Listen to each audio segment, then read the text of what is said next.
Assalamu alaikum. Today is the second class of electrical circuits for the semester fall 2021. The section is CSE 209 section 1. আচ্ছা, আপনাদের আমরা last ক্লাসে মোটামুটি কোর্সের বিভিন্ন বিষয় নিয়ে আলোচনা করছিলাম, তাই না? আর কি কি করছিলাম একটু কাইন্ডলি রিক্যাপ করতে পারবেন কেউ? মনে আছে কারো? লাস্ট ক্লাসে আমরা কি করছিলাম? Sir open circuit, short circuit এগুলো স্যার।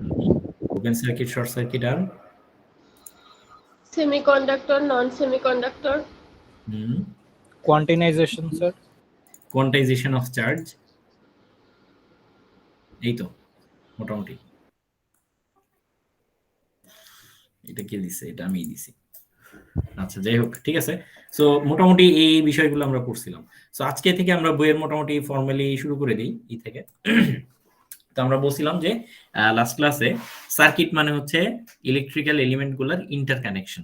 ইলেকট্রিক্যাল এলিমেন্টগুলোর ইন্টারকানেকশন। সো কোনো একটা জায়গা থেকে যদি ইলেকট্রিক্যাল কারেন্ট বের হয়ে এই ব্যাটারি থেকে বের হচ্ছে, ব্যাটারি থেকে বের হয়ে ল্যাম্পের ভিতর দিয়ে গিয়ে আবার ব্যাটারিতে ফেরত আসছে, তার মানে এটা একটা ক্লোজড পাথ ফুলফিল হয়েছে। That's why we call it's a circuit. It's a circuit.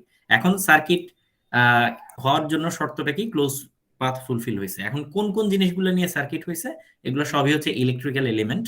That's why আমরা এটাকে বলতেছি it's an electrical circuit. So দেখতে এরকম, আর ইলেকট্রিক্যাল সার্কিট গুলাকে আমরা আসলে সিম্বলাইজ করি হচ্ছে এই ধরনের কিছু ফিগার দিয়ে আর কি। সো এই জিনিসগুলোকে আমরা বলি সার্কিটের ডায়াগ্রাম বা ইলেকট্রিক্যাল সার্কিট ডায়াগ্রাম এরকম। সো এখানে বিভিন্ন ধরনের ইলেকট্রিক্যাল এবং ইলেকট্রনিক এলিমেন্ট দেখা যাচ্ছে। ফর এক্সাম্পল আমরা বলছিলাম যে R1 এই সিম্বলটা যেন কি স্যার? Resistant, resistor. এই সিম্বলটাকে আমরা বলি রোধ বা রেজিস্টর এরকম। আর C1 এই সিম্বলটাকে যেন কি বলি? এটাকে বলছি ক্যাপাসিটর। এটা তো বলি নেই আপনাদের, তাও আপনারা জানেন হয়তো। এটা কি? Q1 টা কি? Sir maybe diode. না, ট্রানজিস্টর। দিস ইজ ট্রানজিস্টর, ঠিক আছে? PNP transistor. আর এটাও পিএনপি ট্রানজিস্টর। আর এটা কি L1 টা? L1 inductor. এটাকে আমরা বলি হচ্ছে ইন্ডাক্টর। কিছু কিছু এলিমেন্টের মধ্যে দেখবেন যে মাঝখান দিয়ে অ্যারো দেওয়া আছে, দেখছেন? C4 এর মাঝখান দিয়ে একটা অ্যারো দেওয়া আছে। এই অ্যারো দেওয়া থাকলে কি বোঝায়? যে এটার ভ্যালুটা সেট করা যাবে, অ্যাডজাস্টেবল। ভেরিয়েবল না বলে আমরা বলবো অ্যাডজাস্টেবল। আপনার ডিজায়ার্ড একটা ভ্যালুতে আপনি এটাকে সেট করতে পারবেন, যে কোনো একটা ভ্যালুতে আপনি এটাকে সেট করতে পারবেন। Rest of the things are this is antenna. এবং প্রত্যেকটা সার্কিটে সাধারণত একটা গ্রাউন্ড কানেকশন নামে একটা কানেকশন দিতে হয়, গ্রাউন্ড বা আর্থিং আমরা বলি কমন ল্যাঙ্গুয়েজে। So ground connection looks something like this, এরকম আর কি এর ক্ষেত্রে। আর এটা তো মাইক্রোফোন ব্লা ব্লা ব্লা। এই ধরনের সার্কিট গুলার আপনারা শিখবেন CSE 251 এ প্র্যাকটিক্যালি কোনো কিছু করার জন্য। বাট CSE 209 বা 109 এ আমরা সাধারণত এত কিছু ডিটেইলে যাই না এর ক্ষেত্রে।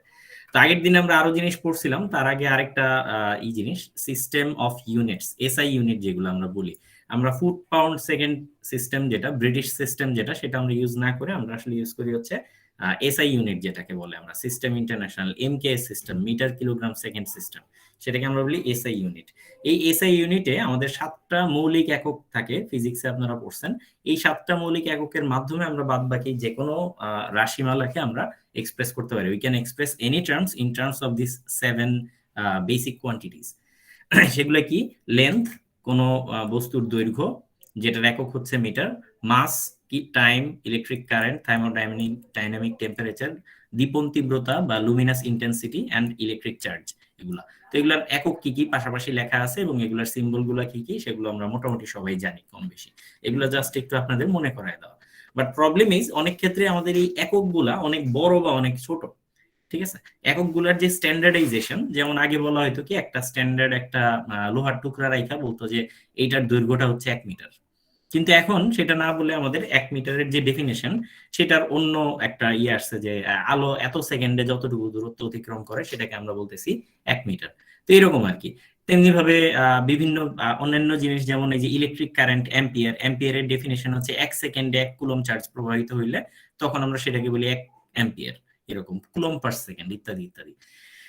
কিন্তু ক্ষেত্রে বিশেষে 1 অ্যাম্পিয়ার আসলে অনেক বড় অ্যামাউন্টের একটা কারেন্ট। আপনি যদি 1 অ্যাম্পিয়ার কারেন্টের শক খান, আপনার জন্য এটা মানে ফ্যাটাল না হলেও আপনি ইনজুর্ড হবেন বড়সড়। আর 5 অ্যাম্পিয়ারের শক খাইলে, কারেন্টের শক খাইলে আপনি হয়তো মরে যাবেন। এই জন্য ল্যাবে আমরা সাধারণত যেই কারেন্টগুলো ইউজ করি সেগুলো মিলি অ্যাম্পিয়ার রেঞ্জে হয়। মিলি মানে কত যেন বলতে পারবেন? মিলি অ্যাম্পিয়ার মানে কি? মিলি মানে কত? মিলিমিটার, মিলিগ্রাম স্যার 1000 আর কি ডিভাইডেড বাই 1000 হবে। Divided by 1000। সো এখানে আমরা দেখতে পাচ্ছি যে এই মডিফায়ার গুলা কি কি। আমরা দেখতে পাচ্ছি যে মিলি মানে হচ্ছে 10⁻³ সো এই টেবিলটা যাতে মুখস্থ না করা লাগে সেটার একটা উপায় হচ্ছে আপনার ক্যালকুলেটরের মধ্যে দেয়া আছে। সো আমরা সাধারণত সবগুলি পাওয়ার মনে রাখবো না, আমরা 3, 6, 9, 12 এই কয়টা জিনিস মনে রাখবো। কিভাবে? আমরা একটু ক্যানভাসে চলে যাই। এখানে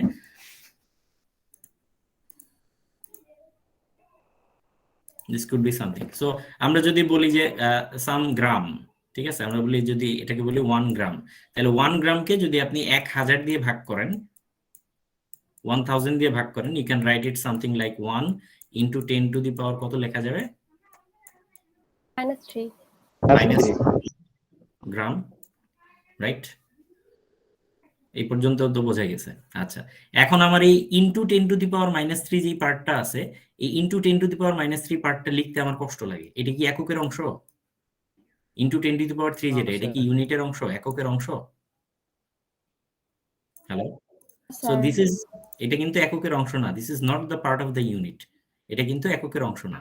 তো এই অংশটুকু এত বড় লিখতে আমাদের কষ্ট লাগে, সেই জন্য এটার নাম আমরা দিছি হচ্ছে মিলি, MILLI, মিলি, বা আমরা সংক্ষেপে ছোট হাতের এম দিয়ে এটাকে প্রকাশ করি, লোয়ার কেস এম দিয়ে সাধারণত এটাকে এক্সপ্রেস করা হয়। তখন আমরা এটাকে গিয়ে লিখতে পারি, আচ্ছা, so this means 1 M, M stands for milli and gram, 1 milligram. So অনেকেই বলে স্যার একক কি গ্রাম নাকি মিলিগ্রাম? প্রশ্নটা কি ঠিক আছে নাকি প্রশ্নটাই ভুল? মিলিগ্রাম কি একক? হ্যালো, বুঝতে হবে যে মিলিগ্রাম, এখানে গ্রামটা হচ্ছে ইউনিট, বাট মিলিটা কিন্তু এককের অংশ না। মিলি মানে হচ্ছে 1000 দিয়ে ভাগ করা, মিলি মানে হচ্ছে 1000 দিয়ে ভাগ করা, ঠিক আছে? সো দিস ইজ 1 মিলি, এরকম। তাহলে 10⁻³ মানে যদি মিলি হয়, 10⁻³ মানে যদি মিলি হয়, আমরা আরেকটা জিনিস জানি না যে 10⁻³ সেটা কত জানেন? আমরা যদি 1 গ্রামকে 1000 দিয়ে গুণ করি, 1 into 1000, হ্যাঁ 1 into 1000 গ্রাম, এই into 1000 কে আমরা একটা ফ্যান্সি নাম দিছি, that is called kilo. This is called kilo, KILO, ঠিক আছে? এটাকে সংক্ষেপে আমরা কে দিয়ে প্রকাশ করি, আমরা বলতে পারি এটাকে 1 কিলোগ্রাম বা 1 কেজি। কেজি কি একক নাকি গ্রাম একক? স্যার গ্রাম একক। এককটা হচ্ছে গ্রাম, মনে রাখবেন, এককটা হচ্ছে গ্রাম, কিন্তু কেজিটা হচ্ছে মডিফায়ার, ঠিক আছে? মানে কে যেটা আছে, কেজিটা হচ্ছে সেই মডিফায়ার, গ্রামটা হচ্ছে এটা। বাট প্রবলেম ইজ আমাদের অনেক ক্ষেত্রে এই গ্রামটা এত ছোট, গ্রাম ইউনিট 1 গ্রাম কিন্তু অনেক অল্প একটা অ্যামাউন্ট, খুব ছোট্ট একটা অ্যামাউন্ট, আপনি হাতে নিয়ে বুঝবেন না 1 গ্রামের তফাৎ, কিন্তু 1 কেজি, আধা কেজি, 1 পোয়া এগুলো আপনি আরামসে বোঝেন।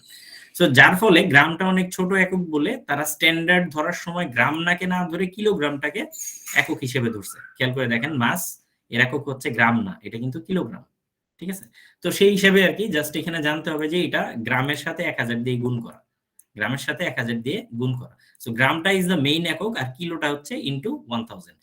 তেমনি ভাবে তার মানে আমরা বলতে পারি, যদি কেউ আপনাকে বলে যে এই দুইটা একসাথে 1 কিলো 1 কিলো মিলিগ্রাম, এটা মানে কয় গ্রাম? 1 কিলো মিলিগ্রাম মানে কয় গ্রাম? 1 গ্রাম স্যার। 1 কিলো মিলিগ্রাম মানে 1 গ্রাম। কিভাবে বুঝলাম? 1 into 10⁻³ রাইট? এটা কি কিলো মানে হচ্ছে 10⁻³। সো 1 into 10⁻³ আর মাল্টিপ্লাইড বাই মিলি মানে 1 into 10⁻³ কত? -3। সো সব মিলে 10⁻³ and 10⁻³ কাটাকাটি যদি যায় তাহলে গিয়ে বাদ বাকি থাকে, this is how much? This is 1 gram. Clear কি? এটা বোঝা গেছে? Yes sir. আচ্ছা, তো এরকম কিলো উল্টা হচ্ছে মিলি, তার মানে হচ্ছে 10⁻³ আর 10⁻³ এরকম ভাবে আরো আছে। যদি আপনার 10⁻6 হয় সেটাকে আমরা বলি হচ্ছে মেগা, MEGA, মেগা, বা এটার আরেক নাম হচ্ছে মিলিয়ন। মেগা আর মিলিয়ন একই কথা, মেগা অথবা মিলিয়ন, ঠিক আছে? 10⁻6 হলে কি বলে? 10⁻9 হলে কি বলে? 10 to the power 9 হলে কি বলে? Giga giga. Giga giga is 10 to the power 9, ঠিক আছে? Giga is 10 to the power 9। তারপরে 10 to the power 12 হলে কি হবে? 3 6 9 12 এইভাবে আগাবে। 10 to পেটা the power 12, this is পেটা পেটা নাকি টেরা? This is tera। 10 to the power 15,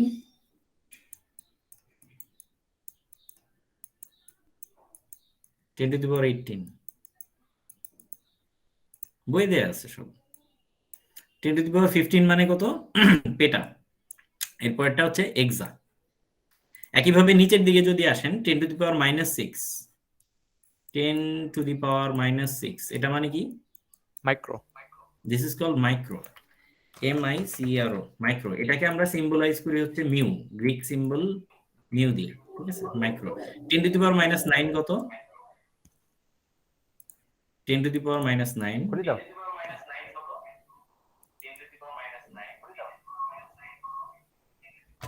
nano. Nano stands for n। আচ্ছা, 10 to the power -12, বলেন, কথা বলেন। লাইন আছে না চলে গেছে? আছে তো, বলেন কি হবে তারপরটা? 10 to the power -12 কি হবে? পিকো পিকো। 15 এরটা ফেমটো, 18 এরটা অ্যাটো। যদি না থাকে ক্যালকুলেটর আছে, ক্যালকুলেটর থেকে দেখে নিন বা মুখে মুখে করে নিন। 3 6 9 12 এগুলো মনে থাকলেই হবে। এগুলার সিম্বল গুলো কি দেখে নিন, ঠিক আছে? সেই অনুযায়ী আমি যদি আপনাদেরকে বলি যে 1 পিকো মেগামিটার মানে কত meter? 1 pico megameter. Sir 10 to the power -6। 10 to the power -6 মানে কত? মাইক্রোসেরন তার মানে দিস মিন্স 1 মাইক্রোমিটার। বুঝতে পারছেন কি? আচ্ছা, আরেকটা বলি, 1 টেরা মাইক্রোমিটার। 1 টেরা মাইক্রোমিটার। স্যার 1 মেগামিটার 1 টেরা মাইক্রো তার মানে 1 মেগামিটার। 1 মেগামিটার। মেগা কিন্তু ক্যাপিটাল এম দিয়ে লেখে, মেগা ক্যাপিটাল এম দিয়ে লেখে, কিন্তু মিলি ছোট হাতের এম দিয়ে লেখে, মাইক্রো মিউ দিয়ে লেখে। সবগুলাই তো এম, এই জন্য আর কি। ঠিক আছে, তাহলে এগুলা মোটামুটি মনে থাকবে। সেন্টি, ডেসি, ডেকা এগুলো লাগবে না, এগুলা দরকার নেই। 3 6 9 12 এই পাওয়ার গুলো মনে থাকলেই হবে আর কি। So these are the SI units of something. So আমাদেরকে খেয়াল রাখতে হবে যে যদি আপনাদেরকে কখনো বলে দেয় যে মিলিমিটার বা কিলোমিটার, মনে রাখতে হবে এই মিটারটা is the main unit, but kilo এটা হচ্ছে কিন্তু মূল সংখ্যার একটা পার্ট, কিংবা যে মিলি এটা কিন্তু মূল সংখ্যার একটা পার্ট। মূল এককটা হচ্ছে মিটার, কিন্তু তার আগে যে এমটা আছে দিস ইজ মিলি, ঠিক আছে? 10 ডিভাইডেড বাই 1000 বা ইনটু 10 টু দি পাওয়ার -3 এরকম। এনিওয়ে, এই পর্যন্ত কারো কোনো প্রশ্ন নাই? আচ্ছা, এইবার তাইলে একটা কাহিনী বলি। আপনার বাসা বাড়িতে যে ইন্টারনেটের লাইন নিছেন বা এই কম্পিউটারে যখন আমরা বিট বাইট হিসাব করি, তখন 1 কেবি মানে কত? স্যার 1000 বাইট হয় নাই, 1 কিলো বাইট যদি আমরা বলি বা বিট যদি বলি, 1 কিলো বিট। 1 বিট মানে কত? একটা 0 বা একটা 1, রাইট? স্যার একটা 1 0 বা একটা মেগাবাইট 1। হবে স্যার। না, মেগা না, কিলো আছে। 1 কিলো মেগা ফেমটো সবগুলোই আছে। সেটাকে আমরা বাইনারির ক্ষেত্রে বলতেছি, এটা এই কোর্সের সাথে রিলেটেড না। ইলেকট্রিক্যাল সার্কিট কোর্সের সাথে এখন যা বলতেছি সেগুলো রিলেটেড না, এগুলা সিএসসি এর সাথে মেইনলি রিলেটেড। এনিওয়ে, 1 বিট মানে কত? একটা 0 বা একটা 1। স্যার 100 গুণ জি, 100 গুণ না, 100 গুণ না। আচ্ছা, 2 টু দি পাওয়ার 10 কত দেখেন তো? 2 to the power 10, how much is 2 to the power 10?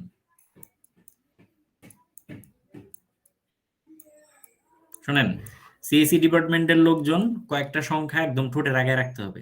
2 to the পাওয়ার 8 মানে কত? এটা যাতে আজকের পরে কোনোদিন আর না ভুলেন। 2 টু দি পাওয়ার 8 কত? শুধু একটা মনে রাখেন আগে, তারপর 10 বের করা যাবে ইজিলি। 2 টু দি পাওয়ার 8 মানে 256, সারা জীবনের জন্য মুখস্থ করে ফেলেন, মরার আগ পর্যন্ত যাতে এটা ভুল না হয়। 2 টু দি পাওয়ার 8 মানে 256। তাহলে 9 মানে কত হবে? 2 টু দি পাওয়ার 9 মানে কত হবে? হ্যালো, কথা বলেন। স্যার 512। 512। তাহলে 2 টু দি পাওয়ার 10 কত হবে? 1024 So 1024. 1024. Very good. So this 1024 is very close to 1000, right?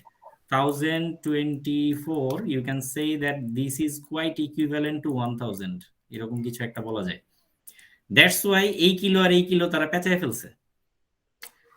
কেন এটা 2 এর পাওয়ার গেল? কারণ আমরা যখন নরমালি ছোটবেলা থেকে অঙ্ক করছি তখন আমরা সিম্বল কয়টা শিখছি? 0 1 2 3 4 5 6 7 8 9 কয়টা সিম্বল? 10টা। সেই জন্য আমরা এগুলাকে 10 এর পাওয়ার নিয়েছি, মনে আছে? 10 two the power 3, 10 two the power -12, right? কেন 10 এর পাওয়ার নিয়েছি বুঝতেছেন? বিকজ এদের বেজ হচ্ছে 10। আর বাইনারিতে যখন আপনি কাজ করতেছেন, how much is the base? Base কত? স্যার দুইটা 2 স্যার 2। তাহলে আপনার যদি 8টা এরকম বিট থাকে, 8টা যদি এরকম ফাঁকা যায়, 1টা 2টা 3টা 4টা 5টা 6টা 7টা আর একটা দিয়ে 8টা, এই 8 বিটের মধ্যে ম্যাক্সিমাম কত ধরনের কম্বিনেশন রাখা যাবে? তাহলে 2 টু দি পাওয়ার 8 সংখ্যক। বুঝতে পারছেন? সো এখন ওরা বলতেছে যে 2 টু দি পাওয়ার 8 না হয়ে যদি 2 টু দি এরকম যদি আরো অনেক থাকতো, 4টা থাকতো, তাহলে কত হতো? 2 to the power 10। 2 to the power 10 হইলে আমার এটা হয় হচ্ছে 1024 ধরনের কম্বিনেশন। সো এই 1024 which is close to this is 1000, সেই জন্য এটাকে ওরা বলা হয় কিলো। সো ওরা বলে 1 কিলো বিট। আবারও বুঝেন, বিট বাইটের হিসাব যখন আসে তখন কিলো এটা হবে হচ্ছে 2 টু দি পাওয়ার 10 সংখ্যক। সো 2 টু দি পাওয়ার 10 মানে হচ্ছে 1024 বিটস। 1 কিলো বিট মানে 1024 বিট। বুঝতে পারছেন কি? 1 কিলো বিট মানে 1024 বিট।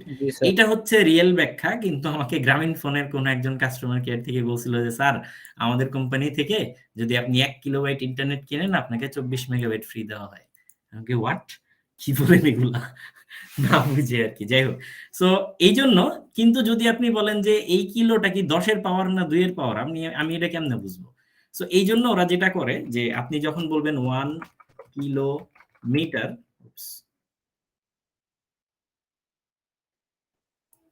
আপনি যখন বলবেন 1 কিলোমিটার বানান কি টিআর না টিআর ভুলে গেছি।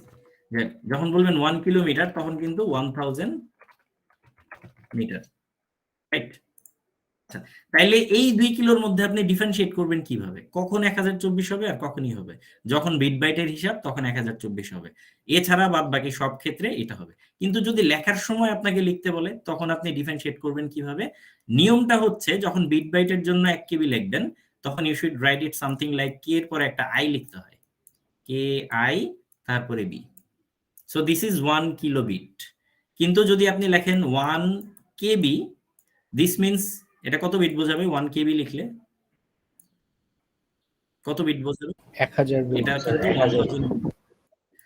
1000 বিট করবে। কিন্তু the moment you write the I after this K, this means that এটা হবে হচ্ছে 1024। ক্লিয়ার কি? একইভাবে মেগাবাইটের ক্ষেত্রেও যদি আপনাকে বলা হয় কত কিলো বাইটে 1 মেগাবাইট, তাহলে আপনি বলবেন 1024 KIB is equals to 1 MIB। এটা হচ্ছে আসল নিয়ম, বাট আমাদের কোথাও এটা ফলো করে না। আমরা সবাই কেবিপিএস লিখেই অভ্যস্ত বা এমবিপিএস লিখেই অভ্যস্ত, ব্লা ব্লা ব্লা। এনিওয়ে, এটা জাস্ট আপনাদের জানার জন্য বললাম। এটা আমাদের সিএসি 209 কোর্সের সাথে এটার কোনো সম্পর্ক নাই। এটা জাস্ট এমনি যে বিট বাইটের হিসাবের ক্ষেত্রে কিলো আর নরমাল হিসাবের ক্ষেত্রে kilo, this two are different. আচ্ছা, সামনে আগে চার্জের কোয়ান্টাইজেশন বলছিলাম না আগের দিনের ক্লাসে? কোয়ান্টাইজেশন অফ চার্জ যেন কি বলতে পারবেন? স্যার ভগ্নাংশ হবে না। হ্যাঁ, চার্জের একটা বস্তুর মধ্যে যেই পরিমাণ চার্জ থাকবে that will never B A fraction. So charge must be an integer multiple of the charge of an electron. So চার্জের ডেফিনেশন কি? সহজ জিনিসের ডেফিনেশন দেওয়া খুবই কঠিন। চার্জ একটা, এখানে ডেফিনেশনটা এমন ভাবে দিছে, আপনারা পড়ে দেখেন ডেফিনেশনটা, মানে খুবই হাস্যকর একটা ডেফিনেশন হয়েছে। জিনিসটা হচ্ছে যে যদি এইভাবে বলা হয় যে বলেন তো ঘাটতেরামি কাকে বলে, বলবে যে ওই লোকটার যেই বৈশিষ্ট্য সেটাকেই ঘাটতেরামি বলে। তো সেরকম আর কি অবস্থা। বলছে যে ইলেকট্রিক্যাল প্রপার্টি কি, চার্জ কি? বলছে যে হ্যাঁ, অ্যাটম গুলাকে ভাঙলে যেই জিনিসগুলা পাওয়া যায় তার একটা বৈশিষ্ট্যকে চার্জ বলে। তাই বলছে না ডেফিনেশনে? দেখেন তো, তাই তো বলছে। একটু কথা বলেন, আমি বুঝি না যে আমি। জি স্যার। ওকে, তো চার্জের ইউনিট কি? চার্জের একক কি? কুলম্ব। চার্জের একক দিয়ে। সো কি বলে ইলেকট্রিক্যালি চার্জড পার্টিকেল যেটা আছে ইলেকট্রনের চার্জের পরিমাণটা কত 1.602 ইন্টু 10⁻⁻19 কুলম। যেহেতু এটা ইলেকট্রন তাই আগে মাইনাস চিহ্ন দিয়ে নিতে হবে এরকম। আচ্ছা, এইবার চার্জ আমরা বলছিলাম যে চার্জের যে ফ্লো সেইটাকে আমরা বলি হচ্ছে কারেন্ট। একক সময়ে যে পরিমাণ চার্জ ফ্লো করে সেটাকে আমরা বলি হচ্ছে কারেন্ট। কিভাবে? Let's say I have a conductor, আমার একটা কন্ডাক্টর আছে। কন্ডাক্টর মানে জন্য কি? পরিবাহী। স্যার পরিবাহী। পরিবাহী। একটা লোহার টুকরা আছে আমার কাছে, ফাইন, একটা পরিবাহী লোহার টুকরা আছে। ওকে, সো এই লোহার টুকরাটার মধ্য দিয়ে আমি যদি এই পাশ দিয়ে ইলেকট্রন ঢুকাই দেই তাহলে এই পাশ দিয়ে ইলেকট্রন বের হবে, এরকম তো, রাইট? তাইলে আমি যদি এই ইলেকট্রনটাকে নিয়ে এইখান থেকে নিয়ে আমি যদি এই দিক দিয়ে দিয়ে দিই, আবার বের হয়ে গেল। সো সার্কিট যদি ফিল আপ হইতে হয় ফেরত আসার একটা রাস্তা থাকতে হবে আর কি। আচ্ছা, ভালো কথা, ইলেকট্রন এই দিক থেকে এদিকে ফ্লো করতেছে। কারেন্ট ফ্লোর ডিরেকশন হিসেবে আমরা যেটাকে ধরি সেটা হচ্ছে ইলেকট্রনের ফ্লোর বিপরীত দিকে। সো আমরা বলি যে ইলেকট্রন যেদিকে ফ্লো করতেছে অ্যাকচুয়ালি কারেন্টের ফ্লোটা হয় তার অপোজিট দিকে। এটা জাস্ট একটা কনভেনশন, আর কিছু না। আমরা ইলেকট্রনের ফ্লোর ডিরেকশন নিয়ে মাথা ঘামাচ্ছি না, আমরা বলতেছি যে কারেন্টের ফ্লো যেদিকে হয় সেটা হচ্ছে ইলেকট্রনের ফ্লোর বিপরীত দিকে। সো মেইনলি আমরা কারেন্টের ফ্লো নিয়ে মাথা ঘামাবো। যদি কোনো কারণে if we require to know the direction of the electron we will assume the opposite direction of the current is the direction of the flow of electron, right? So ইলেকট্রনের দিক যদি জানা দরকার হয় আমরা কারেন্টের যে ডিরেকশন আছে তার অপোজিট ডিরেকশনটাকে আমরা ইলেকট্রনের ডিরেকশন হিসেবে ধরে নিব, ঠিক আছে? সো আমরা জেনে রাখি যে একটা তাইলে কারেন্টের ডেফিনেশন হিসেবে আমরা বলতে পারি যে reverse flow of electron is called current, তাই কি? জি স্যার। জি স্যার। স্যার বলা যায়। Electron is called current. আচ্ছা, ঠিক আছে, তাহলে ইলেকট্রনের নিয়ে আমরা আপাতত আর মাথা ঘামাচ্ছি না, আমরা ধরে নিতেছি যে হ্যাঁ ইলেকট্রন ফ্লো করে, ঠিক আছে? ইলেকট্রন ফ্লো করে, আমরা ইলেকট্রনের ফ্লো না বলে আমরা বলি কি কারেন্টের ফ্লো করতেছে। আসলে হোয়াট ইজ ফ্লোয়িং? কারেন্ট তো আসলে ফ্লো করে না, ফ্লো করে কি আসলে ইলেকট্রন। কিন্তু ইলেকট্রন যেদিকে ফ্লো করে আমরা ধরে নেই ইমেজিনারি কিছু একটা ফ্লো করতেছে। এখন এই জিনিসটা মেজার করব কিভাবে, কতটুকু কারেন্ট যাইতেছে? এই কোর্সটা অনেক কঠিন, আবারও বলতেছি এই কোর্সটা মোটামুটি কঠিন, কিন্তু আমরা এই কোর্সটাকে হ্যাক করব। হ্যাক করা বলতে বোঝায় কি, যত অল্প শিখে যত বেশি জিনিস আমরা বাইর করে নিয়ে আসতে পারি, ঠিক আছে? মিনিমাম আমি কিছু টেকনিক বলে দেই, এই টেকনিকগুলো যদি আপনি বোঝেন আপনার জন্য এগুলা কনসেপচুয়ালাইজ করা কোনো ঘটনা না। আর কনসেপচুয়ালাইজ করতে হলে আপনার খুব বেশি প্রেশার নিতে হবে না এই কোর্সের জন্য। প্রথম কনসেপ্ট, ইলেকট্রনের ফ্লো, রিভার্স ফ্লো মানে তো কারেন্ট, রাইট? কারেন্ট মানেই মনে করবেন পানি। Current, the flow of current is called the মানে is analogous to the flow of water. পানির ফ্লো যেরকম কারেন্টের ফ্লো একই রকম ভাবেই হয়। সো আপনি কি করলেন, কারেন্টের ফ্লোটা মেজার করতে চান, কতটুকু পরিমাণ কারেন্ট যাইতেছে একদিক থেকে আরেক দিকে। সো আমরা কারেন্টের ডিরেকশনটা মেজার করার জন্য আমরা কারেন্টের ডিরেকশনটা এঁকে ফেলি, ইলেকট্রনের ডিরেকশন তার অপোজিট দিকে সেটা ধরলাম। সো কারেন্ট আমরা ধরে নিচ্ছি যে রাইট সাইড দিয়ে ঢুকতেছে এবং লেফট সাইড দিয়ে বের হচ্ছে আই পরিমাণ কারেন্ট। আই পরিমাণ কারেন্ট, কারেন্টকে বাই দ্য ওয়ে আমরা সিম্বলাইজ করি হচ্ছে আই সিম্বলটা দিয়ে। ছোট হাতের আই এবং বড় হাতের আই দুইটাই ইউজ করা যায়, বাট সোফার আমরা এই ফাইনাল এক্সামে গিয়ে দেখবো যে বড় হাতের আই আর ছোট হাতের আই দুইটা দুই জিনিস মিন করে, বাট এখনকার জন্য বোথ আর ফাইন। সো আমরা আপাতত বড় হাতের আই রাখি, ক্যাপিটাল আই কারেন্টটা is flowing through this conductor. Okay, so এখন আপনি কি করলেন, বৈশা দেখতেছেন যে 10 সেকেন্ড ধরে আপনি ঘুরে ধরে বসে আছেন এবং ভিতর দিয়ে কয় কুলম চার্জ যাচ্ছে সেটা আপনি মাপতেছেন, বা কয়টা ইলেকট্রন যাচ্ছে সেটা আপনি ঘুরে ধরে মাপতেছেন। সো আপনি এখানে কথার কথা 10 সেকেন্ড ধরে রিডিং নিছেন, 10 সেকেন্ডস। 10 সেকেন্ড ধরে আপনি মেপে দেখলেন যে এখানে 10 সেকেন্ডে আপনার 25টা ইলেকট্রন গেছে, 25টা ইলেকট্রন গেছে। তাইলে কারেন্টের পরিমাণটা কত? তাহলে আমরা বলি 10 সেকেন্ডে যায় কয়টা ইলেকট্রন? 25টা ইলেকট্রন। 1 সেকেন্ডে যায় কয়টা ইলেকট্রন? তাই না? এটার এককটা কি হবে? 1 সেকেন্ডে যে পরিমাণ ইলেকট্রন পাস করে মানে যে পরিমাণ চার্জ পাস করে 2.5 যত হয় নিউমেরিক ভ্যালু, বাট এটার এককটা কি হবে?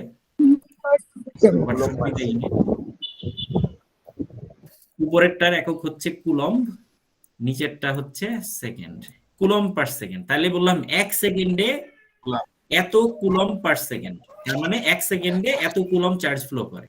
এই কুলম পার সেকেন্ড জিনিসটার একটা ফ্যান্সি নাম দেওয়া হয়েছে, আমরা কুলম পার সেকেন্ড লিখতে আমাদের কষ্ট লাগে, সেই জন্য কুলম পার সেকেন্ড না লিখে আমরা এটার নাম দিছি হচ্ছে অ্যাম্পিয়ার।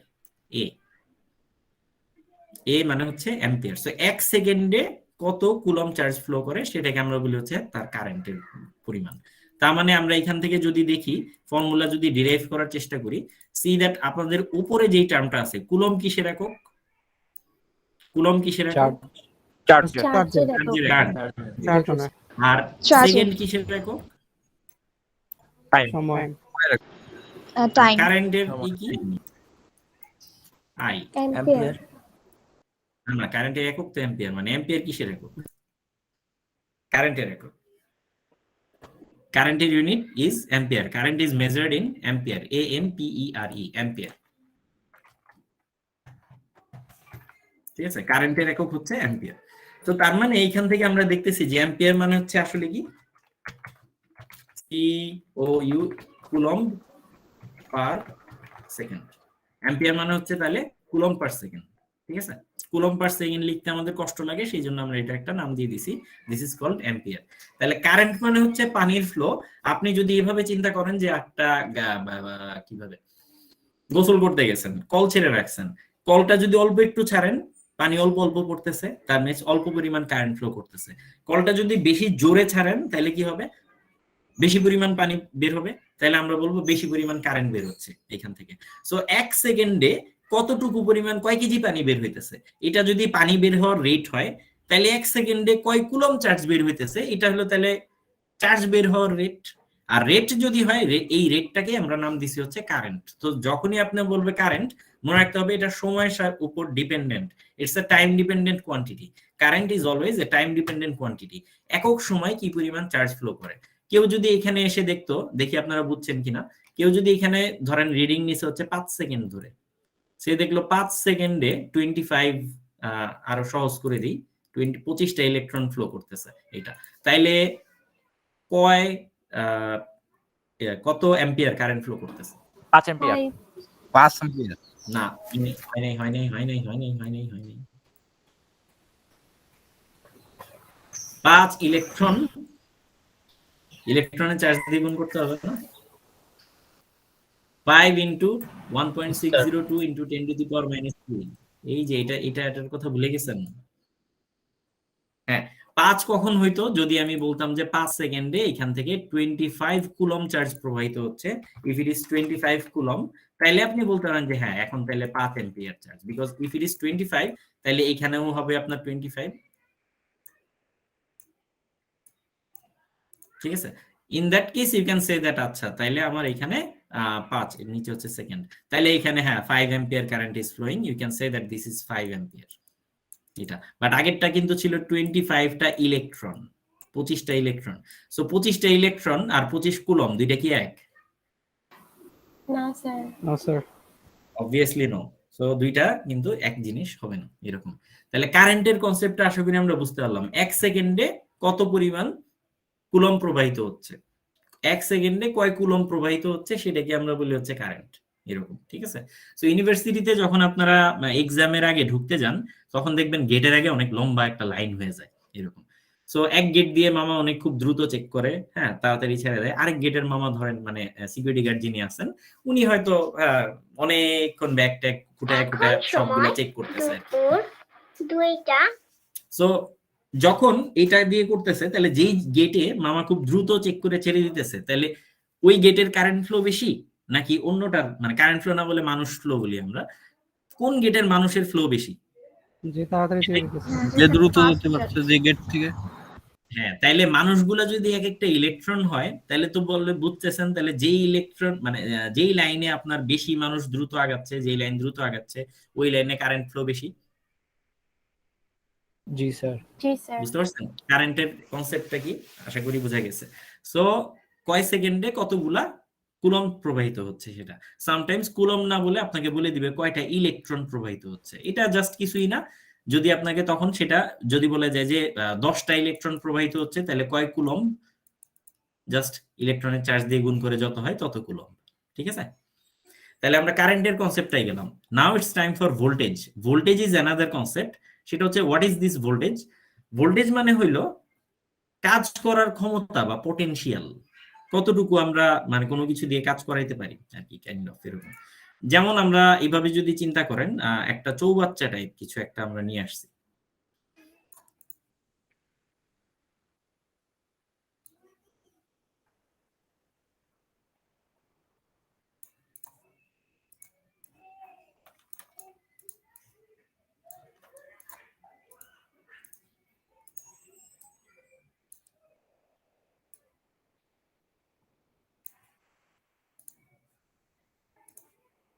আচ্ছা। সো আমাদের এখানে ধরেন একটা পানির পাইপের মতো আছে, লেফট সাইডে আমাদের যে পানির হাইট সেটাকে আমরা যদি বলি হাইট এ, এবং রাইট সাইডে পানির যে হাইট সেটাকে যদি আমরা বলি বি। আমাকে একটু বলেন তো পানি নিচ দিয়ে কোন দিকে ফ্লো করবে, এ থেকে বি এর দিকে নাকি বি থেকে এর দিকে? এ থেকে বি A থেকে B এ থেকে বি এর দিকে। এর দিকে, এ থেকে বির দিকে। তাইলে আমরা বলি যে এর পানির লেভেল বা এর পানির পটেনশিয়াল হায়ার, বি এর দিকের পানির পটেনশিয়াল লোয়ার, তাই না? জি স্যার। জি স্যার। জি স্যার। বুঝতে পারছেন কি? এর পানির পটেনশিয়াল হায়ার এন্ড বি এর দিকের পানির পটেনশিয়াল লোয়ার। তাহলে এ থেকে বি এর দিকে পানি ফ্লো করতেছে মানে কি, কারেন্ট সবসময় হায়ার পটেনশিয়াল থেকে বা হায়ার ভোল্টেজ থেকে, পটেনশিয়ালের আরেক নাম হচ্ছে ভোল্টেজ, হায়ার পটেনশিয়াল বা হায়ার ভোল্টেজ বলতে পারেন, হায়ার ভোল্টেজ থেকে সে সবসময় কোন দিকে ফ্লো করে? Lower voltage. লোয়ার ভোল্টেজের দিকে। ভোল্টেজের আরেক নামই পটেনশিয়াল। সো কারেন্ট সবসময় হাই ভোল্টেজ থেকে লো ভোল্টেজের দিকে ফ্লো করবে, ঠিক আছে? কারেন্ট সবসময় হাই ভোল্টেজ থেকে লো ভোল্টেজের দিকে ফ্লো করবে। যদি কোনো কারণে এটা উল্টায় যেত,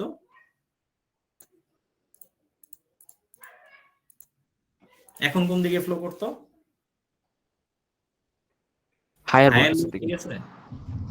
বি থেকে এখন বি থেকে এর দিকে সব সময়, তখন কিন্তু হাই থেকে লোর দিকে, তখন এইটা কিন্তু লোয়ার, ঠিক আছে? তখন বি থেকে এর দিকে। এই নিয়মের কিন্তু কোনো পরিবর্তন হবে না। তো কারেন্ট সবসময় হাই ভোল্টেজ থেকে লো ভোল্টেজের দিকে ফ্লো করবে, কারেন্ট সবসময় হাই ভোল্টেজ থেকে লো ভোল্টেজের দিকে ফ্লো করবে। কারেন্ট যেন কোনটা, এই যে নিচে যেটাকে আমরা এঁকে রাখছি, so this one is current, এটাকে আমরা বলতেছি পানির ফ্লো মানেই হচ্ছে কারেন্ট। এই অ্যানালজি দিয়ে মনে রাখবেন। এইটা আমাদের বইয়ের চ্যাপ্টার 4-এও লেখা আছে এই কথাটা, ঘুরায় ফিরে কেমনে কেমনে জানো, এই যে এইখানে V higher minus V lower, এইভাবে আর কি। এইভাবে তার মানে আমরা বলতেছি যে এই প্রান্তের যেই ভোল্টেজ সেটাকে যদি আমরা বলি ভি এ, এবং এই প্রান্তের ভোল্টেজ যেটাকে যদি বলি ভি বি, এখন আপনি আমাকে বলেন যে ভি এ মাইনাস ভিবি দুইটার যে বিয়োগফল, V A minus VB, V A minus VB দুইটার যে বিয়োগফল সেটা কতটুকু? এই দুইটা পানির হাইটের ডিফারেন্সটা না, ঠিক আছে কি? ভিএ মাইনাস ভিবি, জাস্ট দুইটা পানির হাইটের ডিফারেন্স, লেভেলের যে ডিফারেন্স সেটাকে আমরা বলতেছি ভিএ মাইনাস ভিবি। আঁকাটা ভালো হয় নাই, বাট মোটামুটি you get the idea. This is VA minus VB, এটা। তাহলে আমরা বলতেছি যে এই পানিটার পটেনশিয়াল হচ্ছে ভিএ এবং এই পানিটার পটেনশিয়াল হচ্ছে ভিবি, দুইটার পটেনশিয়ালের ডিফারেন্স। পটেনশিয়াল বলতে আমরা ইকুইভ্যালেন্ট টু পানির হাইট বুঝতে পারি। তাহলে দুইটা পানির হাইটের ডিফারেন্স হচ্ছে ভিএ মাইনাস ভিবি। এই দুইটাকে আমরা বলি হচ্ছে বিভব পার্থক্য বা পটেনশিয়াল ডিফারেন্স বা ভোল্টেজ। বাংলায় বলে বিভব পার্থক্য, ইংলিশে বলা হয় ভোল্টেজ বা potential difference. Potential difference. So কোনো একটা ম্যাটার থেকে যদি ভোল্টেজ তৈরি করতে পারে তখন সেটাকে আমরা বলি হচ্ছে ভোল্টেজ সোর্স। কোনো একটা ম্যাটার থেকে যদি কারেন্ট তৈরি করতে পারে তখন সেটাকে আমরা বলি কারেন্ট সোর্স, ঠিক আছে? সো ভোল্টেজের মূল জিনিসটা হচ্ছে যে কোনো একটা বস্তুকে যদি আপনাকে বলা হয় যে পানি তোলেন 7 তলায়, তাহলে আপনাকে কি করতে হবে? বালতিতে নিয়ে নিয়ে পানি নিয়ে আপনাকে 7 তলায় গিয়ে দিয়ে আসতে হবে। যাইলে 7 তলা থেকে যদি পানিটা আপনাকে তুলতে হয় তাহলে কি পরিমাণ কাজ করতে হয়েছে? আপনাকে বলা হলো 10 কেজি পানি, ঠিক আছে? 7 তলা মানে হচ্ছে লেটস সে 70 মিটার, না 70 না আরো বেশি, 140 মিটার, 100 মিটারই ধরি, 100 মিটার হাইটে তুলতে হয়েছে। তাহলে আপনি কি পরিমাণ কাজ করছেন? হ্যালো, ফিজিক্সের কাজ ক্ষমতা শক্তি চ্যাপ্টার, 10 কেজি পানি আপনি 100 মিটার উপরে তুলছেন, আপনি কি পরিমাণ কাজ করছেন? mgh, mgh, mgh which is equals to w, that means কি পরিমাণ আপনি কাজ করছেন। সো m মানে কত? দিস ইজ m, 10 কেজি পানি আপনি উপরে তুলছেন। কতটুকু উপরে তুলছেন? 100 মিটার উপরে তুলছেন। সো দিস ইজ এইচ, আর জি এর ভ্যালু তো 9.8 কত কত যেন, ওইটা তো আছে। তাইলে আপনাকে বলা হলো যে 1 কেজি, প্রতি কেজিতে আপনি কি পরিমাণ কাজ করছেন। তাহলে প্রতি কেজি বের করতে হলে কি করতে হবে, বোথ সাইড কে এম দিয়ে ভাগ করতে হবে। পার কিলোগ্রাম যদি আপনাকে বের করতে বলা হয়, এই এম কাটে, তাহলে ডাব্লিউ বাই এম, এই যে এই জিনিসটা থাকে যে 1 কেজি তোলার জন্য আপনাকে কি পরিমাণ কাজ করতে হয়েছে, তাহলে 10 কেজি তোলার 100 জন্য মিটার। তার 10 গুণ পরিমাণ কাজ করতে হবে। হ্যাঁ, যত হয় তত, আমরা আমরা কনসেপ্টের দিকে মনোযোগ দিচ্ছি এরকম। এইবার তাহলে চিন্তা করেন, এটা যদি হয় তাহলে এই পার্টটাকে আমরা বলতেছি তার ভোল্টেজ, এই জিনিসটাকে আমরা বলতে পারি তার ভোল্টেজ। এটার সাথে ইলেকট্রিক্যালের ভোল্টেজ কেমনে মিললো, আমরা এইচএসসি তে বা মেবি ফিজিক্সের কোনো একটা কোর্সে আমরা ভোল্টেজের কিন্তু অন্য ডেফিনেশন শিখছি। আমরা এতক্ষণ এগুলা যা দেখাইতেছি এগুলা কিন্তু বইয়ে আমি পাইনি কখনো, এগুলা আমার নিজের বানানো, ঠিক আছে। বইয়ে আমাদের যে ডেফিনেশনটা দিছে ভোল্টেজের, দ্যাট ওয়াজ সামথিং লাইক, বলছে যে অসীম দূরত্ব থেকে একটি তড়িৎ ক্ষেত্রের কোন বিন্দুতে 1 কুলম্ব চার্জকে আনতে যে পরিমাণ কাজ করতে হয়। এ ভাই কি বলছে আমি কিছুই বুঝিনি। আচ্ছা, তো ধরে নেই কি বলছে আসলে বইয়েরটা, সেটা আমরা একটু বুঝি। কোন একটা এলাকায় যদি কোনো একটা পাতি মাস্তান থাকে, বা পাতি না, ধরেন বড় সড়ো মাস্তান থাকে, সে কি করে, এলাকায় গুন্ডামি করে না? বাংলাদেশেই তো থাকেন সবাই নাকি, এলাকায় তো গুন্ডামি করে। জি, স্যার। জি স্যার। আমার এলাকায় কি বলে, আপনি একটা ফুড কার্ট বেচে আপনি ভাবতেছেন সন্ধ্যার পরে আমি টিউশনই করবো না, আমি এক কাজ করি, আমার খাইতে ভালো লাগে, আমি নিজেও খাবো মানুষকেও খাওয়াবো, আমি একটা ফুড কার্টে বার্গার বিক্রি করব। সন্ধ্যার পরে আমি করতেই পারি, আমার ইচ্ছা হইতেই পারে। দেখেন তো কাউকে 1 পয়সা চাঁদা না দিয়ে আপনি পারেন কিনা করতে? জায়গার তো ভাড়া দিতে হয়। আপনি বলতেছেন স্বাধীন দেশ, হোয়াট স্বাধীন? আপনি দেখেন না, এটা করে দেখেন পারেন কিনা আর কি এরকম। সো দেখবেন এলাকার কিছু পাতি নেতা দৌড়ে আসছে, এই তুই যে এখানে বসছিস কাকে টাকা দিছিস? আমাদের দেশে এটা কমন, জি স্যার। এক্সপেরিয়েন্স করছেন জি এটা? স্যার। এখানে যে বসছিস কাকে টাকা দিছিস, ফাও খেয়া যাবে, এটা সেটা করে যাবে, ইত্যাদি ইত্যাদি। সেসবের জন্য আসলে যাই হোক, অন্য প্রসঙ্গে না যাই, বাংলাদেশি সিস্টেম হচ্ছে আগেই আপনি পাতি নেতারে ধরে রাখবেন এরকম। যাই হোক, এগুলো হচ্ছে তাদের বিভিন্ন এলাকা ভাগ করা থাকে। তো ধরে নেই প্লাস চিহ্নটা হচ্ছে সেরকম সেই পাতি নেতা, এবং তার আশপাশে একটা এলাকা, নির্দিষ্ট একটা জোন ভাগ করা আছে, যে এই জোনের ভিতরে যদি কেউ আসে তাইলে he will feel the heat of this guy. এই লোকের প্রভাব প্রতিপত্তি সে টের পাবে, তার এরিয়া হচ্ছে এটা, ডিমার্কেশন করা আছে। সো তেমনি ভাবে কোন একটা পজিটিভ চার্জ কেউ যদি আপনি কোথাও নিয়ে আসেন, বা নেগেটিভ চার্জ কেউ কোথাও যদি নিয়ে আসেন, তার চারপাশের একটা নির্দিষ্ট এরিয়া জুড়ে তার প্রভাবটা টের পাওয়া যায়। এই ফিল্ডটাকে বলে হচ্ছে তার তড়িৎ ক্ষেত্র, বা ইংলিশে বলা হয় it's called the electric field of that charge. So electric field, বুঝতে পারছেন কি? এটা বোধহয় পড়ছিলেন আপনারা, চৌম্বক ক্ষেত্র যেরকম থাকে সেরকম আমরা বলতেছি তড়িৎ ক্ষেত্র, ইলেকট্রিক ফিল্ড। ক্লিয়ার? জি স্যার। আচ্ছা, এখন এই ইলেকট্রিক ফিল্ডের বাইরে কে কোথায় ব্যবসা করতেছে, দ্যাট মিনস আমার এলাকায় ধরেন সাভার এলাকার যেই নেতা আছে সে তো চান্দা বান্দা তুলে হাবিজাবি করতেছে, ভালো কথা। এখন কেউ যদি গাজীপুরে ব্যবসা করতে চায়, তাহলে সাভার এলাকার নেতার কাছে টাকা চাইলে বা সাভার এলাকার নেতার কিছু করার আছে? অবশ্যই না। তো তার ইলেকট্রিক ফিল্ডের বাইরে যেখানে যা খুশি যাই হোক, এটা নিয়ে ইলেকট্রিক ফিল্ডের ভিতরে কে আছে তার কোনো মাথা ব্যথা নাই। এই একটা ফ্রি চার্জ প্লাস কিউ পরিমাণ চার্জ যে কোনো জায়গায় এভাবে ঘুরতেছে ফিরতেছে, কোনো কিছু যায় না, অ্যাজ লং অ্যাজ এটা তার ইলেকট্রিক ফিল্ডের বাইরে, কারো এটা নিয়ে কোনো মাথা ব্যথা নাই। সো বাইরে যাই করুক সবগুলাকে আমরা বলতেছি অসীম দূরত্ব, মানে হচ্ছে তার ইলেকট্রিক ফিল্ডের বাইরে যে কোনো জায়গা, এটা অসীম দূরত্ব, এটাও অসীম দূরত্ব, আবার এটাও অসীম দূরত্ব। সো অসীম দূরত্ব থেকে, দ্যাট মিনস ইলেকট্রিক ফিল্ডের বাইরে থেকে কোন একটা চার্জকে ইলেকট্রিক ফিল্ডের ভিতরে যে কোনো জায়গায় আপনি নিয়ে আসেন, any place, let's place it here, এটাকে যদি আপনি এই পর্যন্ত নিয়ে আসেন, তাহলে কি করতে হবে, এই লোকের হিট ফিল করে তারপরে এখানে আসতে হবে, তাহলে তখন এই লোকের একটা প্রভাবটা টের পাবে। সো নিয়ে আসার জন্য আপনাকে যেই পরিমাণ কাজ করতে হয়েছে, সো আপনি বাইরে থেকে আপনি এটাকে এই পর্যন্ত নিয়ে আসছেন, লেটস সে আপনি এই রাস্তা দিয়ে সেটাকে এই পর্যন্ত, এই পয়েন্ট পর্যন্ত নিয়ে আসছেন। এইটুকু আনার জন্য আপনাকে যেই পরিমাণ কাজ করতে হয়েছে, সেই ওয়ার্কটাকে যদি আমরা ডাব্লিউ দিয়ে ডিফাইন করি, ঠিক আছে, তাইলে আপনি বললেন যে কি পরিমাণ কাজ করতে হয়েছে, তাহলে ভোল্টেজটাকে আমরা বলি হচ্ছে W is equals to V Q, অথবা আমরা এইভাবে বলতে পারি যে ভি হবে হচ্ছে 1 কুলম্ব চার্জকে আনার জন্য কি পরিমাণ কাজ করতে হয়েছে। এইভাবে না বলে আমরা এইভাবে বলি যে কিউ পরিমাণ চার্জকে নিয়ে আসার জন্য আপনাকে ডাব্লিউ পরিমাণ কাজ করতে হয়েছে, কিউ কুলম্ব চার্জকে নিয়ে আসার জন্য আপনাকে ডাব্লিউ জুল পরিমাণ কাজ করতে হয়েছে। তাহলে 1 কুলম চার্জকে নিয়ে আসার জন্য আপনাকে কত পরিমাণ কাজ করতে হবে? বুঝতে পারছেন কি? হ্যালো, জি স্যার। জি স্যার। জি স্যার। জিনিসগুলো মানে ফিজিক্সের সাথে মিলাই এখানে। এটা একক কি? Joule per coulomb. সো আমরা এই জুল পার কুলম্বের একটা ফ্যান্সি নাম দিছি, এটাকে জুল নাম পার দিছি কুলম্ব। হ্যাঁ, জুল পার কুলম্বের একটা ফ্যান্সি নাম দিছি, এটাকে আমরা বলতেছি হচ্ছে ভোল্ট। ঠিক আছে, ভোল্ট মানে হচ্ছে জুল পার কুলম্ব। এগুলো মুখস্থ রাখেন না, খবরদার এগুলো মুখস্থ রাখেন না, কনসেপ্ট দিয়ে বুঝবেন। আবারও পানির কনসেপ্টে চিন্তা করেন, আপনাকে বলা হলো 10 কেজি পানি 10 তলায় তুলেন, ধরলাম 10 মানে হাইট আর কি, 10 মিটার করে হাইট, 100 মিটার উপরে আপনাকে তুলতে বলা হয়েছে। তাহলে আপনি কি পরিমাণ কাজ করছেন? mgh পরিমাণ কাজ করছেন। তাহলে 1 কেজি পানি তুলতে কি পরিমাণ কাজ করছেন? যত কেজি পানি তুলছেন তত দিয়ে ভাগ, তাহলে m দিয়ে ভাগ। যেই অ্যামাউন্টটা পাইলেন সেই অ্যামাউন্টটাকে আমরা বলতেছি তার ভোল্টেজ। একই কাহিনী এখানে আসেন, বাইরে থেকে কিউ পরিমাণ চার্জ আপনি যে জায়গায় নিয়ে আসছেন, এই পরিমাণ নিয়ে আসতে আপনার ডাব্লিউ পরিমাণ কাজ করতে হয়েছে।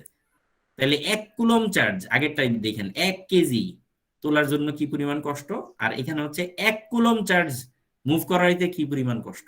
দুইটা সেম অ্যানালজি না? এইভাবে মনে রাখেন, তাইলে মোটামুটি আশা করি কনসেপ্টটা ক্লিয়ার হবে। এনিওয়ে, সো ভোল্টেজ আর কারেন্টের কনসেপ্টটা হচ্ছে মোটামুটি এরকম। সো তার মানে হচ্ছে কোন একটা ডিভাইস থেকে যেই পরিমাণ আপনার কাজ করা যেতে পারে, কাজ করার পটেনশিয়াল বা ওই পর্যন্ত নিয়ে আসতে যেই পরিমাণ ওয়ার্ক ডান করতে হয়েছে, সেটাকে আমরা বলতেছি তার ভোল্টেজ বা তার কারেন্ট, তার পটেনশিয়াল, তার ভোল্টেজ বা তার পটেনশিয়াল। আর একক সময়ে কি পরিমাণ চার্জ ফ্লো করতেছে তার মেজারমেন্টটাকে আমরা বলি তার অ্যাম্পিয়ার বা তার মধ্যে দিয়ে ফ্লো করা কারেন্ট। কোন কোশ্চেন এই পর্যন্ত? কারো বুঝতে যদি সমস্যা হয় বলেন। একটু আওয়াজ দিন, একদম ফুললি সাইলেন্ট থাকেন না। হ্যাঁ, আচ্ছা ঠিক আছে, okay. Next part, charge and current আমরা বললাম। আচ্ছা, এখানে একটা জিনিস আছে, সেটা হচ্ছে যে আমরা একটু আগে দেখছিলাম যে চার্জের যে একটা ডেফিনেশন, চার্জের সাথে কারেন্টের যে ডেফিনেশন আমরা বুঝছিলাম I = Q/T। এই ফর্মুলাটাকে আবার এইভাবেও লেখা যায় যে আমরা বলছিলাম কারেন্ট মানেই কি? Rate of change of charge. তাহলে রেট অফ চেঞ্জ বোঝাইতে হলে আমাদেরকে সাধারণত ডিফারেন্সিয়েশনে যদি যাই, rate of change with respect to time, তাহলে ddt। আচ্ছা, rate of change of what? Rate of change of charge. তাহলে rate of change of charge মানে হচ্ছে কিউ, তাহলে dq dt, ddt of Q. এইটাকে আমরা বলতে পারি this is the current. So this is another formula, calculus formula. আপনি এটাও ব্যবহার করতে পারেন অথবা এই ফর্মুলা যেটা আছে এটাও ব্যবহার করতে পারেন। প্রশ্ন হচ্ছে কখন কোন ফর্মুলা ব্যবহার করবেন, কখন আপনি রেগুলার ফর্মুলা ব্যবহার করবেন আর কখন আপনি ক্যালকুলাস ফর্মুলা ব্যবহার করবেন। উত্তরটা হচ্ছে যখন দেখবেন কিউ এর ভ্যালুটা কিসে দেয়া আছে। কিউ এর ভ্যালুটা যদি নিউমেরিক দেয়া থাকে, let's say if the Q's value is given as let's say 10 coulomb অথবা 7.9 কুলম্ব, এরকম কিছু একটা, that means একটা নিউমেরিক একটা ভ্যালু যখন দেয়া আছে, then you can use this formula, no problem. But when the value of q is given something like 2e to the power t কিংবা এরকম 7 cos omega t plus 30 degree, এরকম কিছু একটা লেখা আছে, তখন কিন্তু আপনি এই রেগুলার এই ফর্মুলাতে কাজ করতে পারবেন না। Then you must use the calculus formula. So the moment আপনি দেখবেন যে কিউ এর ভ্যালুটা নিউমেরিক কিছু না দিয়ে সামথিং ফর্মুলা দেয়া আছে, যেটার মধ্যে টি আছে অলরেডি, যেটার মধ্যে অলরেডি টি আছে, টি ওয়ালা একটা ফাংশন দিয়ে দিছে, it's a function of T. In such case when q is a function of t, in such case you should use the calculus formula, not the regular formula. আমরা বইয়ে একটা অঙ্কের মধ্যে এটা একটা এক্সাম্পল যদি দেখি, you see that example 1.1 বা সরি এক্সাম্পল 1.2 আমরা দেখতেছি যে কিউ এর যে ভ্যালুটা, কিউ এর ভ্যালুটা it's given in direct value দেওয়া আছে নাকি অন্য কিছু ফাংশন দেওয়া আছে? জি স্যার। সো এটা ফাংশন দেয়া আছে, তার মানে কি করতে হবে? আমাকে ক্যালকুলাস ফর্মুলায় যেতেই হবে। সো ক্যালকুলাস ফর্মুলায় যদি আমরা যাই ddt অফ কিউ, তাহলে কিউ কে ডিফারেন্সিয়েশন করা লাগবে। ডিফারেন্সিয়েশন করে যা হয় পাইলাম, এই ধরনের একটা বিশাল একটা টার্ম পাইলাম। এখন আমাকে প্রশ্নে বলে দিছে টি এর value 0.5, so I will put the value of T is 0.5, যা আসে তাই answer. at t equals to 0.5, T এর বদলে 0.5 বসায় দিছে, you will get the answer. একই ভাবে পরের অঙ্কটাও বলেন তো, এটা রেগুলার ফর্মুলা না calculus formula? Sir Calculus calculus formula. Calculus formula sir. বুঝলাম? কিভাবে বুঝলাম? হ্যালো, স্যার কিভাবে যে বুঝলাম? পাওয়ার e টু দি পাওয়ার না না সামথিং না, দেওয়া আছে function of T. Function power of হিসেবে না থাকে, যে কোনো ভাবেই থাকতে পারে, ইটস এ ফাংশন অফ টি। তাইলেই আমরা ক্যালকুলাস ফর্মুলায় চলে যাব। আচ্ছা, এই ফর্মুলাটার আরেকটু ভেরিয়েশন আছে। কি রকম? এই ফর্মুলাটাকে যদি আপনি বোথ সাইড ইন্টিগ্রেট করেন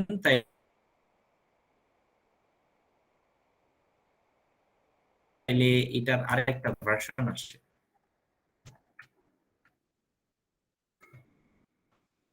আপনি যদি এটা বোথ সাইড, এই ফর্মুলার বোথ সাইড যদি আসছে বুঝতে পারিনি স্যার। আমরা বললাম যে এই ইন্টিগ্রেশন, এই টার্মটা বোথ সাইড যদি উইথ রেসপেক্ট টু টি আমরা ইন্টিগ্রেট করি তাহলে কি পাবো?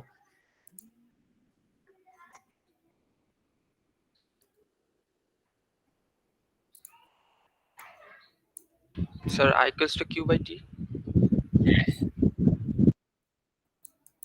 সো এখান থেকে থাকতেছে কি তাইলে? লেফট হ্যান্ড সাইডে থাকতেছে অনলি কিউ,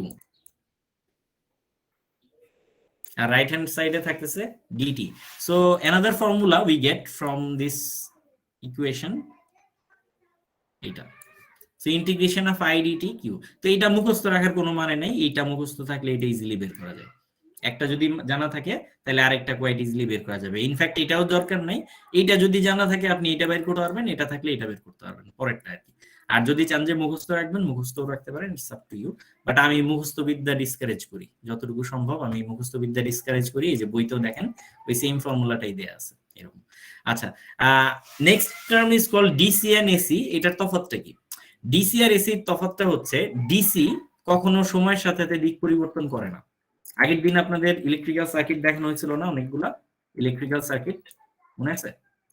জি স্যার। জি স্যার জি স্যার। ইলেকট্রিক সার্কিট, একটা সার্কিট নিয়ে আসি, লেটস সে ইমেজেস।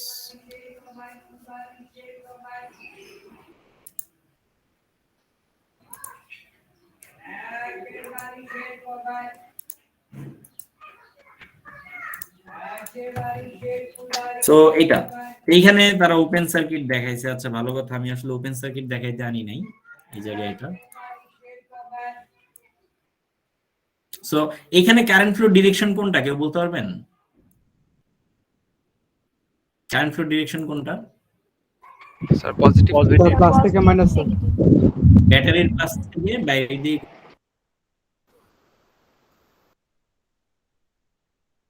ঘুরে ব্যাটারির মাইনাসের দিকে আসতেছে। আচ্ছা, ডিসি কারেন্ট কোনোদিনও এই ডিরেকশনের পরিবর্তন হবে না, ডিসি কারেন্ট সবসময় এরকম থাকে। বা এসি কারেন্ট বা এসি ভোল্টেজ বা এসি কারেন্ট যেটাই বলেন, এটা হচ্ছে ডিসি, ঠিক আছে? এখন যদি আপনি ব্যাটারিটাকে উল্টায় দেন তাহলেই হবে। ব্যাটারিটাকে যদি আপনি উল্টায় দেন বলতে পারবেন কি হবে? তো ব্যাটারিটাকে উল্টায় দিলেই হবে, কথা বলে না কেন রে? প্লাস থেকে মাইনাসের দিকেই। হ্যাঁ, তার মানে কারেন্টের ডিরেকশন কি সেম থাকবে নাকি উল্টায় যাবে? মানে উল্টা হবে স্যার। হ্যাঁ, কারেন্টের ডিরেকশন উল্টা হবে। এই প্লাস মাইনাস কি আগের মতোই থাকবে নাকি চেঞ্জ হবে? চেঞ্জ হবে। চেঞ্জ হবে।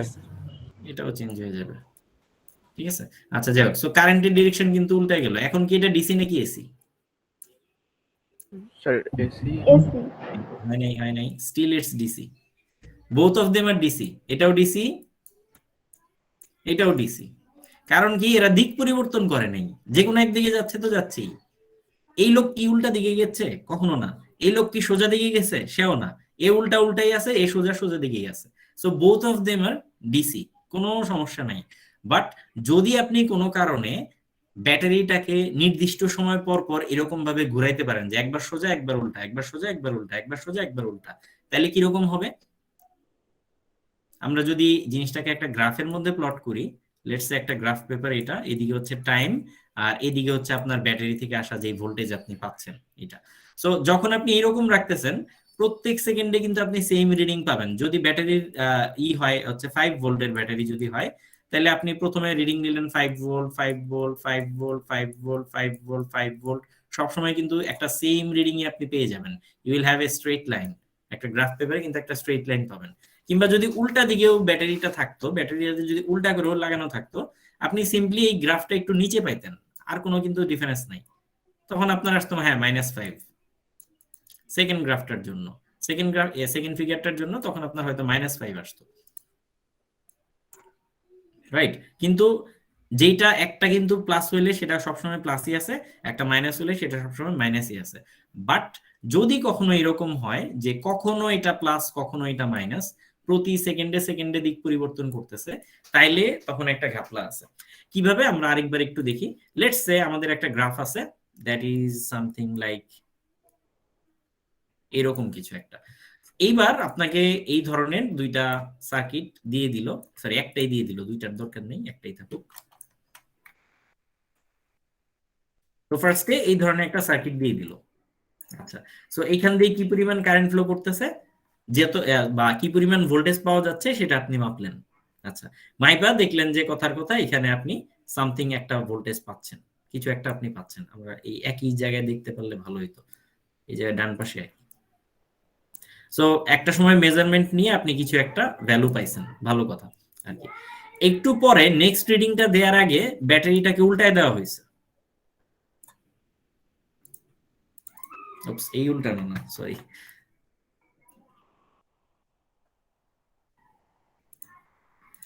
এখন কি আগে যা পাইছেন সেটাই পাবেন নাকি তার উল্টা দিকেরটা পাবেন? সো 0তম সেকেন্ডে আপনি এটা মাপছেন, 1তম সেকেন্ডে গিয়ে আপনি যদি এইখানে নেন তাহলে আগের যে ভ্যালু পাইছিলেন সেটা যদি 5 ভোল্ট হয়, এখন সেটা কত হবে? -5 আচ্ছা, 1তম সেকেন্ডে এটা মাপলেন, 2তম সেকেন্ডে আপনি এটাকে আবার উল্টাই দিছেন, এখন কত পাবেন? +5 তার পরবর্তী সেকেন্ডে এটাকে আবার উল্টাই দিছেন, এখন কত পাবেন? -5 -5। এইভাবে আপনি বারবার রিডিং নিচ্ছেন। After some time you will have a graph something like this, এরকম, তাই না? যেটার এইদিকে হচ্ছে টাইম, 1তম সেকেন্ড, 2তম সেকেন্ড, 3তম সেকেন্ড, 4তম সেকেন্ড, আর এইদিকে ধরেন ভোল্টেজ, তাই না? এরকম কিছু একটা পাচ্ছেন। তাইলে যেই কারেন্ট গুলা দিক পরিবর্তন করে, দিক পরিবর্তন করা মানে কি, কখনো এইদিকে ফ্লো করতেছে, আবার কখনো ব্যাটারিটা ঘুরাই দেওয়ার ফলে উল্টা দিকে ফ্লো করতেছে, সেই কারেন্ট গুলাকে আমরা বলি হচ্ছে এসি কারেন্ট বা এসি ইলেকট্রিসিটি। কিভাবে এই ধরনের দিক পরিবর্তন গুলা হয় আমরা একটু দেখি। এসি সার্কিট অ্যানিমেশন,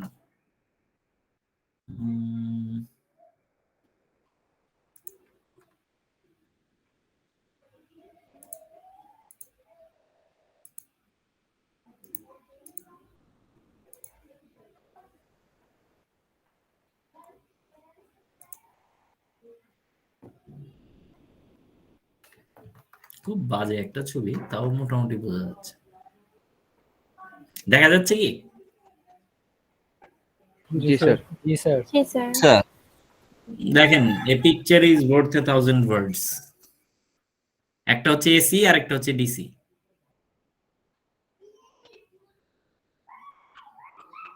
বুঝতে পারছেন?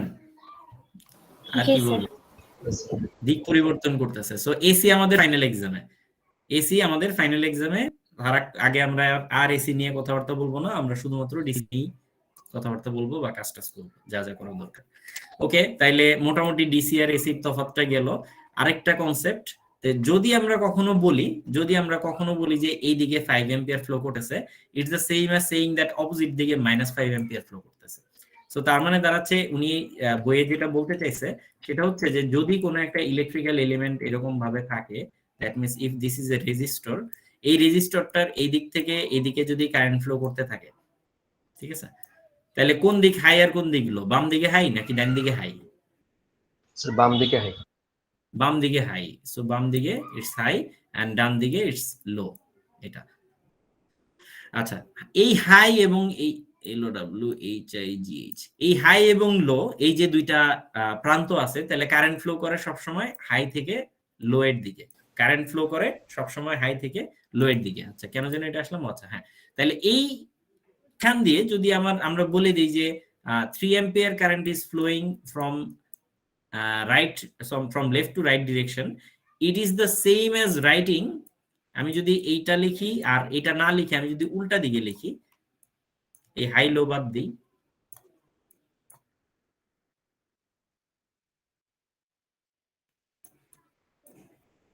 তখন আমরা এখানে মনে করে একটা -3 লিখতে হবে।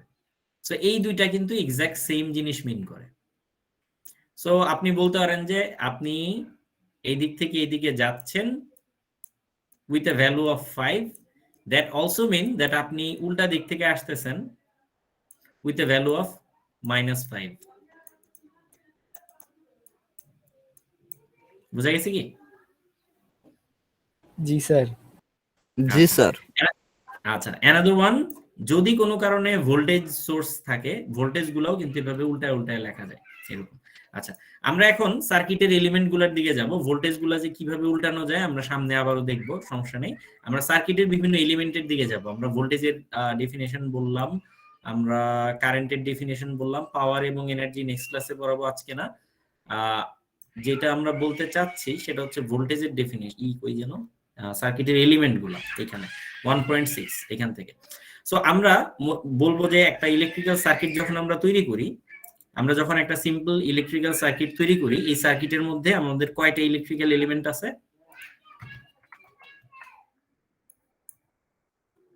এই সার্কিটের মধ্যে আমাদের কয়টা ইলেকট্রিক্যাল এলিমেন্ট আছে? দুইটা। একটার নাম হচ্ছে ল্যাম্প, আরেকটা কি? ব্যাটারি। ব্যাটারি। একটা ল্যাম্প ব্যাটারি। আর একটা ব্যাটারি, দুইটা ইলেকট্রিক্যাল এলিমেন্ট আছে। জি, ব্যাটারি। আচ্ছা, ব্যাটারি আর ল্যাম্প এই দুইটা যে আছে, এই দুইটার মধ্যে কে ইলেকট্রিসিটি তৈরি করে আর কে খরচ করে বলতে পারবেন? ব্যাটারি তৈরি ব্যাটারি তৈরি করে ল্যাম্প খরচ করে। যারা ব্যাটারি তৈরি করে ল্যাম্প। ওকে, ভেরি গুড। যারা ইলেকট্রিসিটি তৈরি করে তাদেরকে আমরা বলি অ্যাক্টিভ এলিমেন্ট। Active element. যারা ইলেকট্রিসিটি তৈরি করার ক্ষমতা আছে যাদের, তাদেরকে আমরা বলি these are active element. Battery কি অ্যাক্টিভ এলিমেন্ট? ব্যাটারি কি অ্যাক্টিভ এলিমেন্ট? ব্যাটারি কেন? না স্যার, ব্যাটারি স্যার। চার্জ ধরে রাখতেছে। হ্যাঁ, কিন্তু ব্যাটারি চার্জ ধরে রাখলেও চার্জ তো সে সাপ্লাই দিতে পারতেছে। সো দ্যাটস ওয়াই আমরা ব্যাটারিকে বলি হচ্ছে ইটস অ্যান অ্যাক্টিভ এলিমেন্ট, বা এটাকে অন্যভাবে বলি হচ্ছে সোর্স। অ্যাক্টিভ এলিমেন্টকে আরেকভাবে আরেকটা নামে বলা যায়, দিস ইজ কল্ড সোর্স। ঠিক আছে, অ্যাক্টিভ এলিমেন্ট গুলাকে আমরা বলি হচ্ছে সোর্স। তাহলে বলেন তো, যেটা অ্যাক্টিভ না সেগুলোর নাম কি হবে? যেগুলো অ্যাক্টিভ এলিমেন্ট না সেগুলোর নাম কি হবে? Passive element sir. Passive element. Good. তাহলে একটা হচ্ছে অ্যাক্টিভ এলিমেন্ট আর একটা হচ্ছে প্যাসিভ এলিমেন্ট। ঠিক আছে, ক্লিয়ার এই পর্যন্ত? কারো প্রশ্ন নাই? আচ্ছা, অ্যাক্টিভ এলিমেন্ট গুলার ক্যাটাগরাইজেশনের দিকে আমরা যাব। অ্যাক্টিভ এলিমেন্ট গুলাকে দুই ক্যাটাগরিতে ভাগ করা যায়।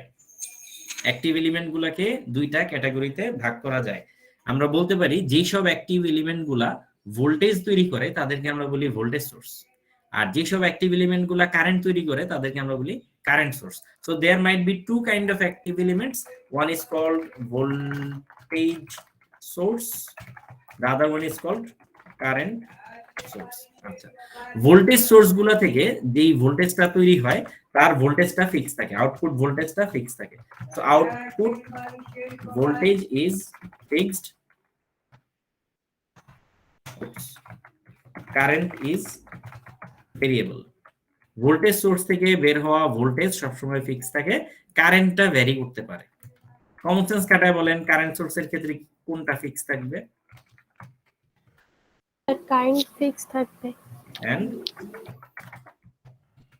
voltage will be variable। ঠিক আছে, সো আউটপুট ভোল্টেজ সোর্সের ক্ষেত্রে ভোল্টেজ ফিক্সড, ভোল্টেজ সোর্সের ক্ষেত্রে ভোল্টেজ ফিক্সড। ঠিক আছে, কারেন্ট সোর্সের ক্ষেত্রে আউটপুট কারেন্টটা ফিক্সড, ভোল্টেজটা ভ্যারি করতে পারে। ভোল্টেজ সোর্সের ক্ষেত্রে আউটপুট ভোল্টেজটা ঠিক ফিক্সড এবং কারেন্টটা ভ্যারি করতে পারে। তাহলে ভোল্টেজ সোর্স এবং কারেন্ট সোর্স আমরা মোটামুটি বুঝতে পারলাম অ্যাক্টিভ এলিমেন্ট দুই ধরনের হয়, ভোল্টেজ সোর্স এবং current source. So voltage source গুলা দেখতে কিরকম হয় আমরা কিভাবে বুঝবো? আমাদের ভোল্টেজ সোর্স গুলা ছোটবেলা থেকে আমরা যেগুলা দেখে আসছি, সো ভোল্টেজ সোর্সের সিম্বল হচ্ছে কাইন্ড অফ, আমি আগে ভোল্টেজ সোর্সটাকে আলাদা করে নিয়ে আসি। সো ভোল্টেজ সোর্স গুলা দেখতে আমরা ছোটবেলা থেকে যেরকম ভাবে দেখছি সিম্বল, সেটা হচ্ছে কাইন্ড অফ এইরকম একটা দাগ দেওয়া থাকে, উপরের দাগটা এরকম লম্বা থাকে, এটা একটু ছোট থাকে, তাই না? এরকম একটা সিম্বল থাকে। This is called the voltage source. মনে আছে? জি স্যার। কোথায় যেন আমাদের বইতে ছবি আছে, আমি বইয়ের ছবি নিয়ে আসি। This one is much better. So this is a voltage source. But আমাদের বইতে এই সিম্বল দিয়েও কিন্তু ভোল্টেজ সোর্সকে প্রকাশ করা হয়েছে। both of them means exactly the same thing. দুইটা একই জিনিস মিন করে, কোনো তফাৎ নাই, দুইটা সেম জিনিস হুবহু। বাট আমাদের বইতে বেশিরভাগ সময় এই সিম্বলটা ইউজ করছে, আর এইচএসসি তে মোস্ট লাইকলি আমরা এই সিম্বলটা দিয়ে বেশিরভাগ সময় করে আসছি। দুইটা একই জিনিসই মিন করে, কোনো সমস্যা নাই। এটা বোঝায় যে একটা সিঙ্গেল সেল ভোল্টেজ সোর্স, বা ভোল্টেজ সোর্সের আরেক নাম কি? ভোল্টেজ সোর্সের আরেক নাম কি? ব্যাটারি। ব্যাটারি। এর আরেক নাম হচ্ছে ব্যাটারি। আচ্ছা, আরেক ধরনের সিম্বল আপনারা দেখছেন ভোল্টেজ সোর্সের, দ্যাট ওয়াজ সামথিং লাইক এরকম। দাঁড়ান আমি সাইডে নিয়ে যাই, তাইলে বোঝা যাবে।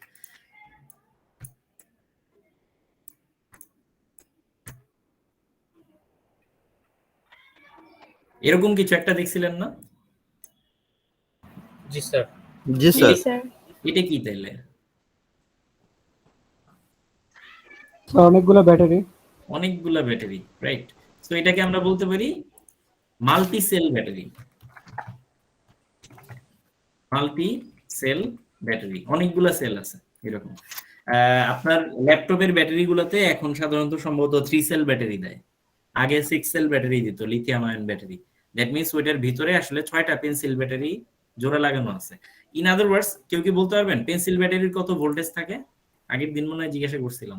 Sir 1.5 1.5 volt. আচ্ছা, তাইলে এইখানে যদি একটা পেন্সিল ব্যাটারিতে 1.5 ভোল্ট পাওয়া যায়, এখানে আছে 4টা পেন্সিল ব্যাটারি জোড়া লাগানো, তাহলে এই জায়গায় কত ভোল্ট পাওয়া যাবে?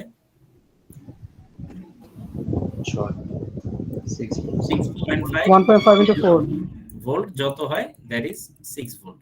তাহলে এটা 6 ভোল্ট পাওয়া যাবে। So this is a multi cell battery and this are single cell battery. সবগুলাকেই আমাদের বইতে এই একটা সিম্বল দিয়েই প্রকাশ করছে। সো এই দুইটা সিম্বল আমাদের বইতে ভেরি রেয়ারলি ইউজ করা হয়েছে, এই দুইটা ইউজ করাই হয় নাই অলমোস্ট। শুধুমাত্র প্রথমটাই আমাদের বইতে খুব বেশি ইউজ করা হয়েছে। সো এটার নাম হচ্ছে, আমরা বলতেছি ভোল্টেজ সোর্স। সো ভোল্টেজ সোর্সের পাশে তার এককটা যেটা লেখা থাকবে, that would be a fixed number, that would be something like 1.5 volt অথবা 2 ভোল্ট অথবা 3 ভোল্ট, সাম একটা ফিক্সড একটা নাম্বার থাকবে আর কি এরকম। there is something else that is called current source. Current source গুলো থেকে তাহলে আপনি কমন সেন্স খাটায় বুঝতেছেন, কারেন্ট সোর্স গুলো থেকে কি তৈরি হবে? ভোল্টেজ না কারেন্ট? কারেন্ট সোর্স গুলো থেকে কি তৈরি হবে? ভোল্টেজ নাকি কারেন্ট? Sir current. কারেন্ট তৈরি হবে। আচ্ছা, কারেন্ট সোর্সের সিম্বলটা কি রকম? কারেন্ট সোর্সের সিম্বল দেখি, এই যে এখানে দেয়া আছে। So this is the symbol of current source. তাহলে ভোল্টেজ সোর্সের সাথে কারেন্ট সোর্সের ডিফারেন্সটা কি? ভিতরে থাকে প্লাস মাইনাস, আর কারেন্ট সোর্সের ক্ষেত্রে ভিতরে থাকে কোনটা? অ্যারো। সো ভিতরে যদি অ্যারো থাকে তাহলে আমরা বুঝবো এটা একটা কারেন্ট সোর্স, এবং এখান থেকে বের হওয়া কারেন্টের পরিমাণ ফিক্সড যে কোনো একটা ভ্যালু দেয়া থাকবে, maybe this is 5 ampere. So এই অ্যারোটা ডিনোট করে কারেন্ট ফ্লোর ডিরেকশনটা কোনটা হবে। এই অ্যারোটা ডিনোট করে যে এইদিকে আমার 5 অ্যাম্পিয়ার কারেন্ট ফ্লো করবে, এবং সার্কিটটা যদি ফিল আপ হয়, যখন ফিল আপ করবে এদিক দিয়ে আবার 5 অ্যাম্পিয়ার আইসা ঢুকবে এরকম। সো আমরা দেখব যে এলিমেন্ট গুলার ভিতরে কি দেয়া আছে। যদি প্লাস মাইনাস থাকে তাহলে সেটা কি টাইপের সোর্স? ভিতরে যদি প্লাস মাইনাস থাকে ভোল্টেজ সোর্স। ভোল্টেজ সোর্স, আর ভিতরে যদি অ্যারো থাকে তাহলে সেটা কারেন্ট সোর্স। Current source. কারো কোনো কনফিউশন এই পর্যন্ত? No sir. না স্যার। জি বলেন। আচ্ছা, গেল। তাইলে এইবার আমরা অ্যাক্টিভ এলিমেন্টের ক্যাটাগরাইজেশন বা ক্লাসিফিকেশন আরেকভাবে করতে পারি। এটা এক ধরনের ক্লাসিফিকেশন গেল। অ্যাক্টিভ এলিমেন্ট হতে পারে ভোল্টেজ সোর্স, অ্যাক্টিভ এলিমেন্ট হতে পারে কারেন্ট সোর্স। আরেক ধরনের ক্যাটাগরাইজেশন করা সম্ভব অ্যাক্টিভ এলিমেন্ট বা সোর্স গুলা, সেটাকে আমরা বলতে পারি ডিপেন্ডেন্ট সোর্স এবং ইন্ডিপেন্ডেন্ট সোর্স। অ্যাক্টিভ এলিমেন্ট আরো দুই ধরনের হওয়া পসিবল। আমরা বলতে পারি এটা হতে পারে ডিপেন্ডেন্ট এবং সেটা হতে পারে ইন্ডিপেন্ডেন্ট, দুই ধরনের হতে পারে। মুভ করে না কেন? আচ্ছা, তো অ্যাক্টিভ এলিমেন্ট গুলা দুই ধরনের হইতে পারে। আমরা সোফার যেগুলাকে দেখে আসছি সেগুলো হচ্ছে সবই independent source. So independent source, আরেকটা হচ্ছে ডিপেন্ডেন্ট সোফার আমরা যেগুলো দেখে আসছি এখন পর্যন্ত সবগুলাই ছিল ইন্ডিপেন্ডেন্ট সোর্স। সো এটা একটা independent voltage source, independent voltage source, this is an independent voltage source. এগুলাও হচ্ছে একটা ইন্ডিপেন্ডেন্ট কারেন্ট সোর্স, এটা একটা ইন্ডিপেন্ডেন্ট কারেন্ট সোর্স, আর এটা ছিল একটা ইন্ডিপেন্ডেন্ট ভোল্টেজ সোর্স। তার মানে এতক্ষণ আমরা যেগুলো দেখে আসছি এগুলো সবই আসলে ইন্ডিপেন্ডেন্ট সোর্স, ভোল্টেজ সোর্স হতে পারে বা কারেন্ট সোর্স হতে পারে। ডিপেন্ডেন্ট সোর্স গুলো আমরা কিভাবে বুঝবো যে এগুলো ডিপেন্ডেন্ট সোর্স নাকি অন্য কিছু? কই হারাই গেল উপরে। ডিপেন্ডেন্ট সোর্স গুলা কিভাবে বুঝবো? ডিপেন্ডেন্ট সোর্স গুলা বুঝতে হলে এদের সিম্বলের দিকে আমাকে তাকাইতে হবে। সো ডিপেন্ডেন্ট সোর্স গুলা সাধারণত ডায়মন্ড শেপ চেনেন তো? ডায়মন্ড, এই শেপটা চেনেন? এই ডায়মন্ড শেপের ভিতরে থাকে। সো এই ডায়মন্ড শেপের কোনো যদি সোর্স থাকে তাইলেই বুঝবেন সেটা একটা ডিপেন্ডেন্ট সোর্স। আচ্ছা, সো ডিপেন্ডেন্ট সোর্সের ভিতরে যদি কমন সেন্স খাটায়েন একটু, এক মিনিট, এটা কালারিংটার কারণে কনফিউশন তৈরি হয়ে যেতে পারে। So these are dependent source. আচ্ছা, ডিপেন্ডেন্ট সোর্স গুলা ভিতরে যদি প্লাস মাইনাস থাকে তাহলে কি টাইপের সোর্স, আর ভিতরে যদি অ্যারো থাকে তাহলে কি টাইপের সোর্স? বলেন তো কেউ। স্যার প্রথমটা voltage, sir plus minus sir voltage sir, plus minus হচ্ছে আচ্ছা, এর জন্য কারেন্ট সোর্স। অ্যারো থাকলে কারেন্ট সোর্স, তাহলে আমরা বলতে পারি this is a dependent voltage source, right? আর এটা হচ্ছে আপনার dependent current source. Current source. তাহলে ডিপেন্ডেন্ট ভোল্টেজ সোর্স আর ডিপেন্ডেন্ট কারেন্ট সোর্স, দুই ধরনের ডিপেন্ডেন্ট সোর্স আমরা এখান থেকে দেখতে পাইলাম, ডিপেন্ডেন্ট ভোল্টেজ সোর্স এবং ডিপেন্ডেন্ট কারেন্ট সোর্স। আশা করি বুঝতে পারছেন। আচ্ছা, ডিপেন্ডেন্ট সোর্স গুলার এগুলারও আরেকটু ভেরিয়েশন আছে, বাট ডিপেন্ডেন্ট সোর্স গুলার যে ভ্যালু সেগুলো কখনো ফিক্সড ভ্যালু দেয়া থাকে না। ডিপেন্ডেন্ট সোর্স গুলার থেকে তৈরি হওয়া ভোল্টেজের পরিমাণ ফিক্সড না, ভ্যারি করে। আগেরটার ক্ষেত্রে বলছিলাম ইন্ডিপেন্ডেন্ট ক্ষেত্রে ফিক্স থাকে, কিন্তু ডিপেন্ডেন্টের ক্ষেত্রে এটা ভ্যারি করবে। কিভাবে ভ্যারি করবে? আপনাকে ডিপেন্ডেন্ট সোর্সের মানে ইন্ডিপেন্ডেন্ট সোর্সের ক্ষেত্রে ওরা বলে দিত যে এখানে এটা হচ্ছে 5 ভোল্টের একটা সোর্স। একটা মিনিট, এই ক্লাসে আছি, জরুরি কিছু? 5টার পরে 5টা পর্যন্ত। আচ্ছা আচ্ছা, তো ডিপেন্ডেন্ট সোর্সের ক্ষেত্রে এই ধরনের ভ্যালুগুলো ফিক্সড ভ্যালু এরকম ভাবে দেয়া থাকে না, বরং সেগুলা না দিয়ে তারা কি করে, ওরা একটা ফর্মুলা বলে দেয়। ওরা বলে দেয় যে আমার কাছে যেই ভোল্টেজ আছে সেটা হচ্ছে V0 যত তার 5 গুণ, 5V0 পরিমাণ ভোল্টেজ আমি তৈরি করব। কিংবা এই কারেন্ট সোর্সও বলে দিতে পারে যে আমার কাছে যেই ভোল্টেজ, আমার কাছ থেকে যে পরিমাণ কারেন্ট তৈরি হবে সেটা হচ্ছে আমার কাছে I2 যেই কারেন্টটা আছে তার 7 গুণ বা তার 0.5 গুণ, এরকম ভাবে ওরা একটা ফর্মুলা বলে দেয়। ওরা কিন্তু ফিক্সড বলে দেয় না। এখন যখন এরকম ভাবে দেয়া থাকবে, somewhere in the circuit there should be some indication that how much is V0. আপনার যদি বলে দেয় যে V0 is 3 ভোল্ট, তাইলে এই ডিপেন্ডেন্ট সোর্স থেকে কত ভোল্ট তৈরি হবে?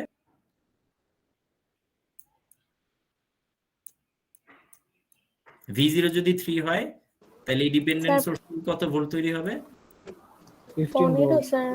15 ভোল্ট। আচ্ছা, একইভাবে যদি আপনার সার্কিটের মধ্যে বলে দেয় যে I2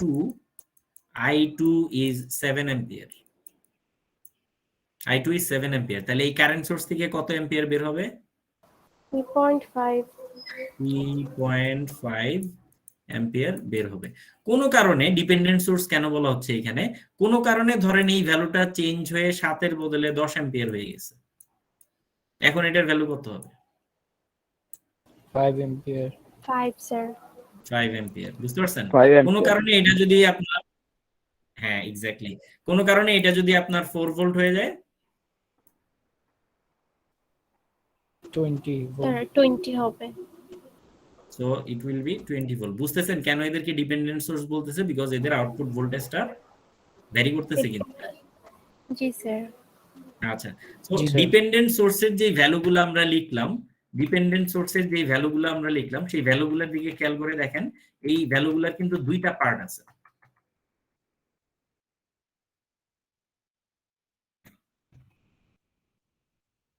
এই ভ্যালুগুলোর কিন্তু দুইটা পার্ট আছে, খেয়াল করে দেখেন। আমার ডিপেন্ডেন্ট ভোল্টেজ সোর্স যেটা, সেটার ভ্যালু লিখছিলাম কি 5, তারপরে লিখছিলাম V0, তাই না? একটা পার্ট কনস্ট্যান্ট, আরেকটা পার্ট দেখেন একটা ভেরিয়েবল।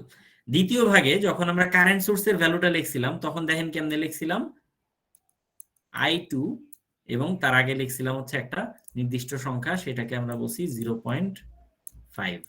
খেয়াল করছেন জিনিসটা লেখার একটা স্টাইল আছে, ফার্স্টে একটা সংখ্যা, তারপরে একটা ভেরিয়েবল, এভাবে আমরা লিখি। এই লেখার স্টাইলটা মানে এই কারণে জানতে হবে যে কোনটার কি নাম। প্রথম যে অংশটুকু থাকে এই পার্টটুকুকে আমরা বলি তার গেইন। প্রথম যে অংশটুকু থাকে সেটাকে বলা হয় তার গেইন, GAIN, গেইন। ঠিক আছে? সো ভোল্টেজ সোর্সটার ক্ষেত্রে গেইন কত? ভোল্টেজ সোর্সের ক্ষেত্রে 5। কারেন্ট সোর্সের ক্ষেত্রে গেইন কত? 0.5। 0.5। পরের পার্ট যেটা আছে সেই পার্টটাকে আমরা বলি তার কন্ট্রোলিং প্যারামিটার। প্যারামিটার মানে হচ্ছে পরামিতি, মানে কোনটা দিয়ে আমরা কন্ট্রোল করতেছি, এই জন্য এটাকে আমরা বলি কন্ট্রোলিং প্যারামিটার। কন্ট্রোলিং প্যারামিটার, ঠিক আছে? সো এটা ভোল্টেজ সোর্সের ক্ষেত্রে কন্ট্রোলিং প্যারামিটার ছিল ভোল্টেজ, কারেন্ট সোর্সের ক্ষেত্রে কন্ট্রোলিং প্যারামিটার ছিল কারেন্ট।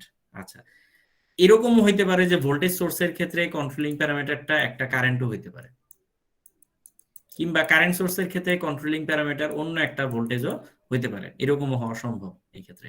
তো depending on all this things আমরা ডিপেন্ডেন্ট সোর্স গুলাকে এইভাবে নাম দিয়ে বলি যে এই সোর্সটার কন্ট্রোলিং প্যারামিটারটা কি, ভোল্টেজ নাকি কারেন্ট? কথা বলেন। এই সোর্স হচ্ছে ভোল্টেজ, এবং এটা কি টাইপের সোর্স? Voltage source. আমরা এটাকে বলি voltage controlled voltage source. Voltage controlled voltage source.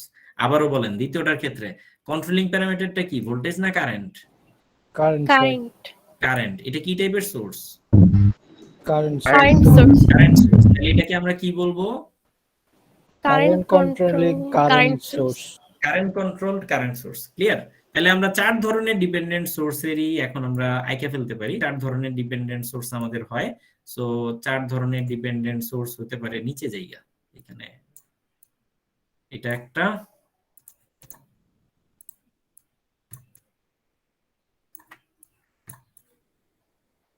ওকে। সো 4 ধরনের ডিপেন্ডেন্ট সোর্স হতে পারে, এটার মধ্যে প্লাস মাইনাস অ্যারো অ্যারো। তাইলে প্রথম দুইটা ভোল্টেজ সোর্স, পরের দুইটা কারেন্ট সোর্স। এখানে কি সবাই ইন্ডিপেন্ডেন্ট নাকি ডিপেন্ডেন্ট? Dependent sir. সবাই ডিপেন্ডেন্ট সোর্স, এখানে কোনো ইন্ডিপেন্ডেন্ট সোর্স নাই। আমরা উপরের ওয়্যার গুলো আঁকি নাই, ওয়্যার গুলো আঁকা ফেলি। আচ্ছা, এটা হচ্ছে শুধু উপরের দিকে, ফাইন। আচ্ছা, এইবার এদের কন্ট্রোলিং প্যারামিটার গুলো দিয়ে আমরা দেখব কি রকম। For example this is 3v0 0.2 ix 2v1 0.5 i2, এরকম কিছু একটা। তাইলে আমরা এখন এখান থেকে জিনিসগুলোকে নাম করার চেষ্টা করি। সো প্রথমটা কি? Voltage control voltage source. হ্যাঁ, ভোল্টেজ কন্ট্রোল ভোল্টেজ সোর্স। আচ্ছা, প্রথমটাও ভোল্টেজ সোর্স, দ্বিতীয়টাও ভোল্টেজ সোর্স, রাইট? জি স্যার। নামগুলো কিভাবে করা যায়? আচ্ছা, পরেরগুলো কি? Current source. Current source. একটা ভোল্টেজ সোর্স আর দুইটা ভোল্টেজ সোর্স আর দুইটা কারেন্ট সোর্স। আচ্ছা, এইবার তাদের কন্ট্রোলিং প্যারামিটার গুলা কি সেগুলো আগে লিখে ফেলবো, এরকম আগে লিখবো। তাহলে প্রথমটার কন্ট্রোলিং প্যারামিটারটা কি, ভোল্টেজ না কারেন্ট? ভোল্টেজ। আমরা বলবো voltage controlled voltage source. Voltage controlled voltage source, ঠিক আছে? প্রথমটা তাহলে কি হলো, ভোল্টেজ কন্ট্রোলড ভোল্টেজ সোর্স। কোনো কনফিউশন কারো? না স্যার। No sir. আচ্ছা, তাইলে ভোল্টেজ কন্ট্রোলড আরো যেটা আছে এখানেও বলা যায় দিস ইজ ভোল্টেজ কন্ট্রোল। 3 নাম্বারটা?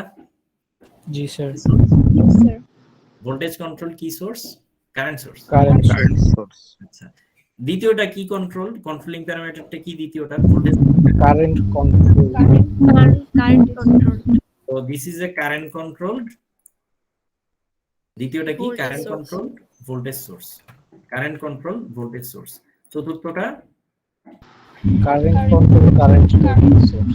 4 ধরনের সোর্স। কারো কোনো কনফিউশন আছে এটা বুঝতে? Any না confusion?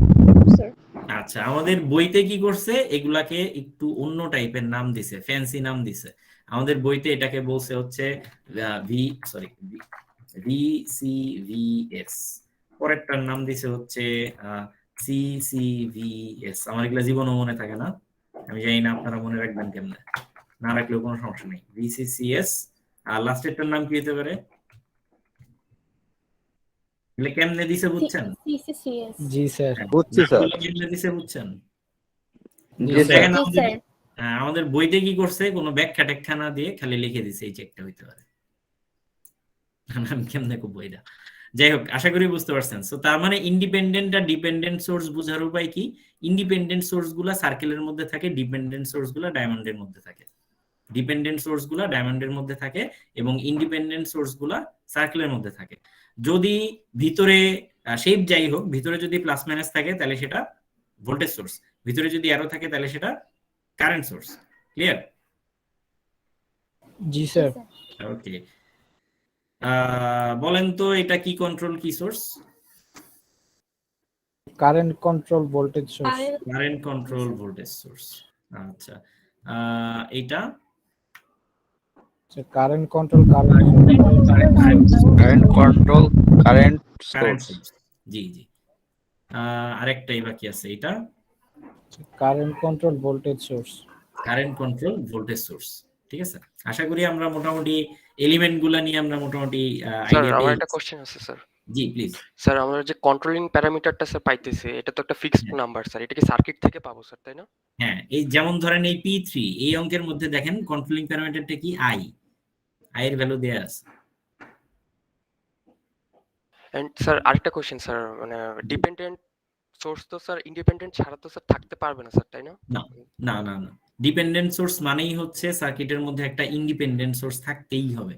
তবে চ্যাপ্টার 4 এ গিয়ে আমরা দেখব কিছু সার্কিট আছে যেখানে ডিপেন্ডেন্ট সোর্স আছে কিন্তু ইন্ডিপেন্ডেন্ট সোর্স নাই, ওগুলোর জন্য কিছু স্পেশাল টেকনিক ইউজ করতে হয়, ওগুলো তখন বলবো, এখন না।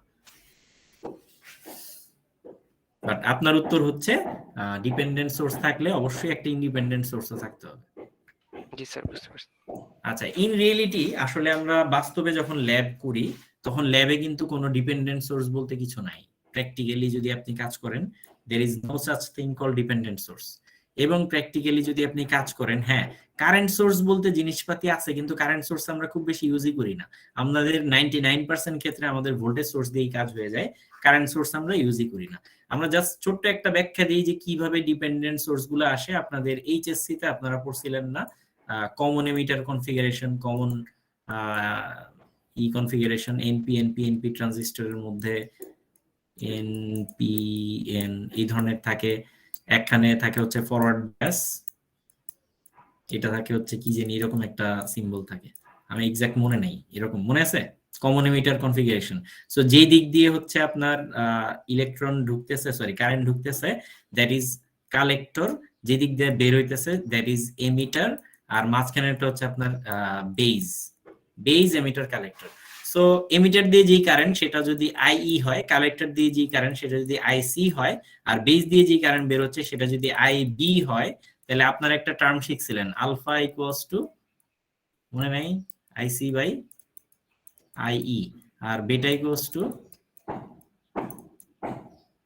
কারোই মনে নাই না? স্যার এই চ্যাপ্টার থেকে কোশ্চেন আসতো না স্যার, এই কারণে পড়া হয় নাই। এই পড়েন নাই, যাই হোক সমস্যা নেই। জি স্যার এইখানে আচ্ছা ঠিক আছে, সমস্যা নেই, এটা জাস্ট এইখানে খেয়াল করে দেখেন আলফা বা বিটা, আমি যদি এখন যে কোনো একটা টার্মকে ক্রস মাল্টিপ্লিকেশন করি, বজ্র গুণন করি, তাহলে কি দাঁড়ায়? Current control current source. So IC is equals to alpha into IE. So alpha is called the gain and IE is the controlling parameter. So এই ধরনের কনফিগারেশন থাকলে আমরা নাম দিছি আমাদের 209 কোর্সের মধ্যে it is a dependent source. আসলে এগুলো ডিপেন্ডেন্ট সোর্স বলতে বাস্তবে কিছু নাই। যাই হোক, এই জিনিস 251 এর জিনিস পড়ালেখায় আসবে না, যদি কারো কিউরিওসিটি থাকে সেই জন্য বললাম যে বাস্তবে আসলে ডিপেন্ডেন্ট সোর্স বলতে কিছু নাই, বাস্তবে এগুলো সবই ইলেকট্রনিক্স। আচ্ছা, আর কোনো প্রশ্ন আছে কারো? ওকে, নেক্সট আমরা তাহলে অ্যাক্টিভ এলিমেন্ট গুলার ডিটেইল ক্লাসিফিকেশন দেখলাম। প্যাসিভ এলিমেন্ট গুলার ডিটেইল ক্লাসিফিকেশন এখনো দেখা হয়নি। প্যাসিভ এলিমেন্ট যেগুলা থাকে সাধারণত এই কোর্সে আমরা প্যাসিভ এলিমেন্ট অনেক ধরনের পড়বো। অ্যাক্টিভ এলিমেন্ট ছাড়া যা যা আছে সবই প্যাসিভ এলিমেন্ট। সোফার আমরা যতগুলা প্যাসিভ এলিমেন্ট পড়বো সেগুলোর ব্রড ক্যাটাগরাইজেশন হচ্ছে দুইটা। একটা বলতে পারি আমরা হচ্ছে সার্কিটের RLC টাইপের element, R stands for resistor, আরেকটা হতে পারে L ইন্ডাক্স ফর ইন্ডাক্টর IND, আর আরেকটা হতে পারে ক্যাপাসিটর। তিন ধরনের ইন্ডাক্টর এবং ক্যাপাসিটর আমাদের ফাইনাল এক্সামে, আমাদের ফার্স্ট মিডে শুধুমাত্র এবং সেকেন্ড মিডেও শুধুমাত্র রেজিস্টর নিয়ে কাজ। ফাইনাল এক্সামে হচ্ছে সিলেবাসটা মিড ওয়ান এবং মিড টুর পুরো সিলেবাসটা আবার। ফাইনাল এক্সাম হচ্ছে মিড ওয়ান এবং মিড টুর সিলেবাস পুরাটা repetition but with AC circuit. Final exam পুরাটা মিড ওয়ান মিড টু যা আছে তাই পুরাটা এসি সার্কিটে। সো মিড ওয়ান এবং মিড টু তে যা যা শিখবেন ওই একই জিনিস ফাইনালি গিয়েও কাজে লাগবে। সো ইন্ডাক্টর ক্যাপাসিটরের উপরে আমরা ফাইনাল এক্সামে অ্যাপ্লাই করব। ফার্স্ট মিড এবং সেকেন্ড মিডে শুধুমাত্র রেজিস্টর নিয়ে কাজ করব। সো রেজিস্টরের symbol is something like R এবং রেজিস্টরকে আর দিয়ে এক্সপ্রেস করা হয় এবং এটার যে symbol that is something like এরকম জিগজ্যাগ, যে টার্মটা আগের দিন আপনাদের রেজিস্টরের ছবি দেখাইছি না? জি স্যার। জি স্যার। জি স্যার। রেজিস্টর। আচ্ছা, ইন্ডাক্টর কেমন? একটা কয়েল পেঁচানো থাকলে সেটাকে আমরা বলি হচ্ছে এটা হচ্ছে ইন্ডাক্টর। ইন্ডাক্টরের চেহারা একটু দেখে আসি কিরকম।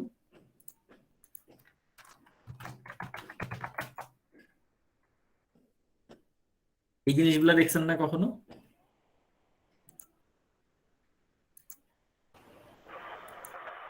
দেখছেন? জি স্যার।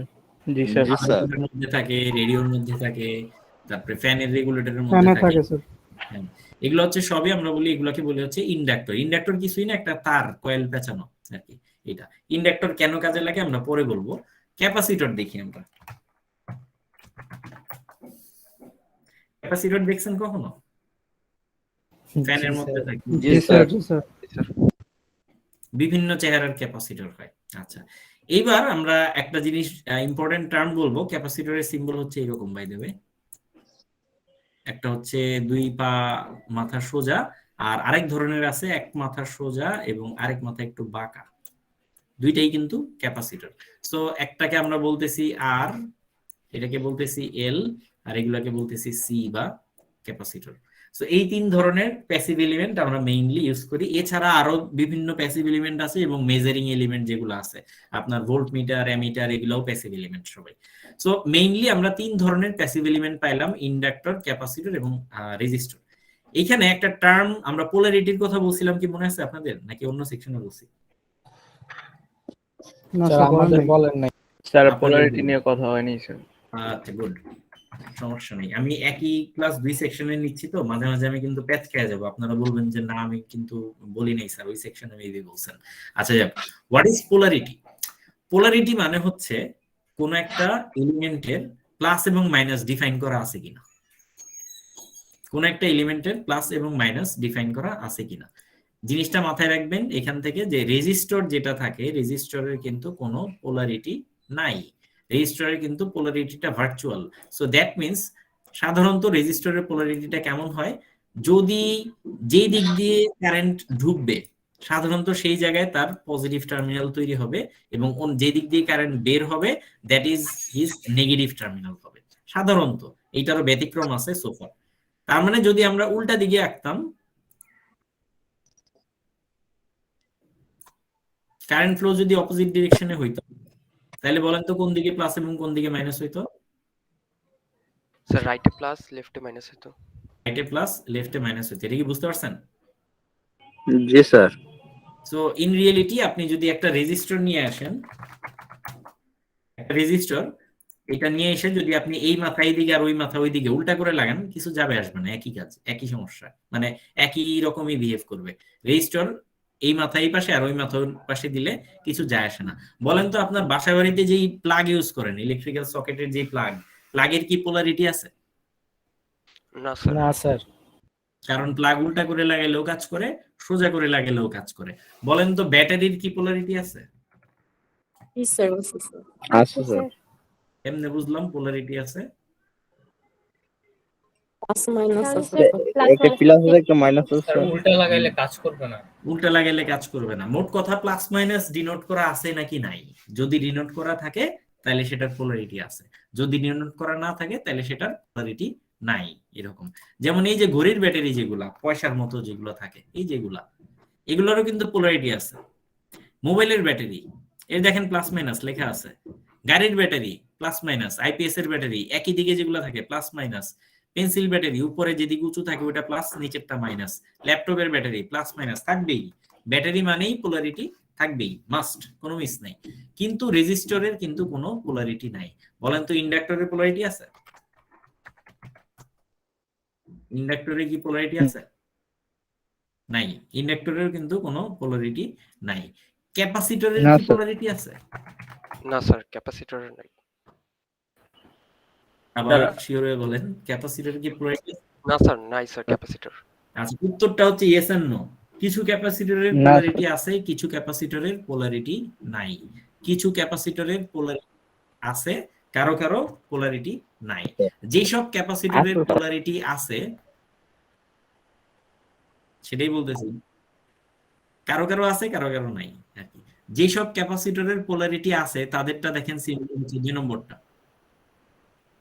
আছে আছে আছে যেসব ক্যাপাসিটরের পোলারিটি আছে তাদের সিম্বল হচ্ছে 2 নম্বরটা। খেয়াল করে দেখেন, উপরেরটা স্ট্রেইট এবং নিচেরটা বাঁকা একটু। যেটা straight that is the positive terminal এবং যেটা বাঁকা that is the negative terminal. But there are some kind of capacitors that doesn't have any polarity. এটা উল্টা সোজা যে কোনো ভাবে দিলেই হলো। সেটা দেখেন উপরেরটা এবং নিচেরটা সমান, ঠিক আছে? সো যেগুলার পোলারিটি আছে তাদেরকে আমরা বলি পোলারাইজড ক্যাপাসিটর, যাদের পোলারিটি নাই তাদেরকে আমরা বলি নন পোলারাইজড ক্যাপাসিটর। সো আমরা যদি সিম্বল দেখার চেষ্টা করি, এই যে ক্যাপাসিটর যেগুলো দেখতে পাচ্ছেন আপনারা এখানে, এগুলোর দেখেন একটা ঠ্যাং বড় আর একটা ঠ্যাং ছোট। কমন সেন্স কাটায় বুঝেন এটা কি পোলারিটি আছে নাকি নাই? আছে স্যার। আছে, তাহলে 2 ঠ্যাং সমান থাকতো না, মানে বড় ছোট থাকতো না, সমান থাকতো। দ্যাট মিন্স এদের পোলারিটি আছে। আবারও বলতেছি, কমন সেন্স কাটায় বোঝেন কোনটা প্লাস আর কোনটা মাইনাস। স্যার বড়টা প্লাস, বড়টা প্লাস, মাইনাস। ছোটটা মাইনাস। চিহ্ন তো যদিও দেয়া আছে দেখতে পাচ্ছেন, বাট যদি চিহ্ন নাও থাকে আপনার বোঝা উচিত যে বড়টা প্লাস এবং ছোটটা মাইনাস। আচ্ছা, কিছু ক্যাপাসিটর আছে যেগুলার 2 পাই সমান, যেমন এগুলা দেখেন, এদের 2 ঠ্যাং সমান। এগুলো ক্যাপাসিটর, কিন্তু এদের কি পোলারিটি আছে? না স্যার। না স্যার। না স্যার। কিন্তু কোনো পোলারিটি নাই। এদের সিম্বল কোনটা? এদের সিম্বল হচ্ছে প্রথমটা, this is non polarised capacitor. So এই ক্যাপাসিটর গুলাকে যদি আমরা 2টা ক্যাটাগরিতে ভাগ করি, প্রথমটা হচ্ছে আমার নন পোলারাইজড ক্যাপাসিটর, আর নিচেরটা কি হবে? Polarised capacitor. তো পোলারাইজড ক্যাপাসিটর যেটা, সেটার হচ্ছে পজিটিভটা সোজা, এটা মাইনাস, আর নন পোলারাইজড তো ভার্চুয়াল পোলারিটি, যে দিক দিয়ে আসতেছে সেই দিকে প্লাস, যে দিক দিয়ে বেরোচ্ছে সেদিকে মাইনাস। ইন্ডাক্টরের ক্ষেত্রেও তাই, যে দিক দিয়ে আসতেছে সেদিকে প্লাস, যে দিক দিয়ে বেরোচ্ছে সেদিকে মাইনাস। তাইলে এই সব ধরনের অ্যাক্টিভ এবং প্যাসিভ এলিমেন্ট সম্পর্কে আমরা আজকে মোটামুটি কথাবার্তা বললাম। আমাদের টাইমও শেষ। কারো কোনো প্রশ্ন আছে কিনা? আজকে পর্যন্তই থাকুক। এনি কোয়েশ্চেন কারো? না স্যার। আচ্ছা, ঠিক আছে। তাইলে আপনারা যেটা করবেন, ওই যে আপনাদেরকে বলছিলাম ফ্লোটিং পয়েন্ট রিপ্রেজেন্টেশন, আপনাদের ক্লাসে বলছিলাম। জি স্যার। আচ্ছা, ঠিক আছে, আমরা রেকর্ডিংটা তাহলে আজকে অফ করে দিই। Thank you very much. খুদা হাফেজ, ছুটি। আসসালামু আলাইকুম। আসসালামু আলাইকুম স্যার।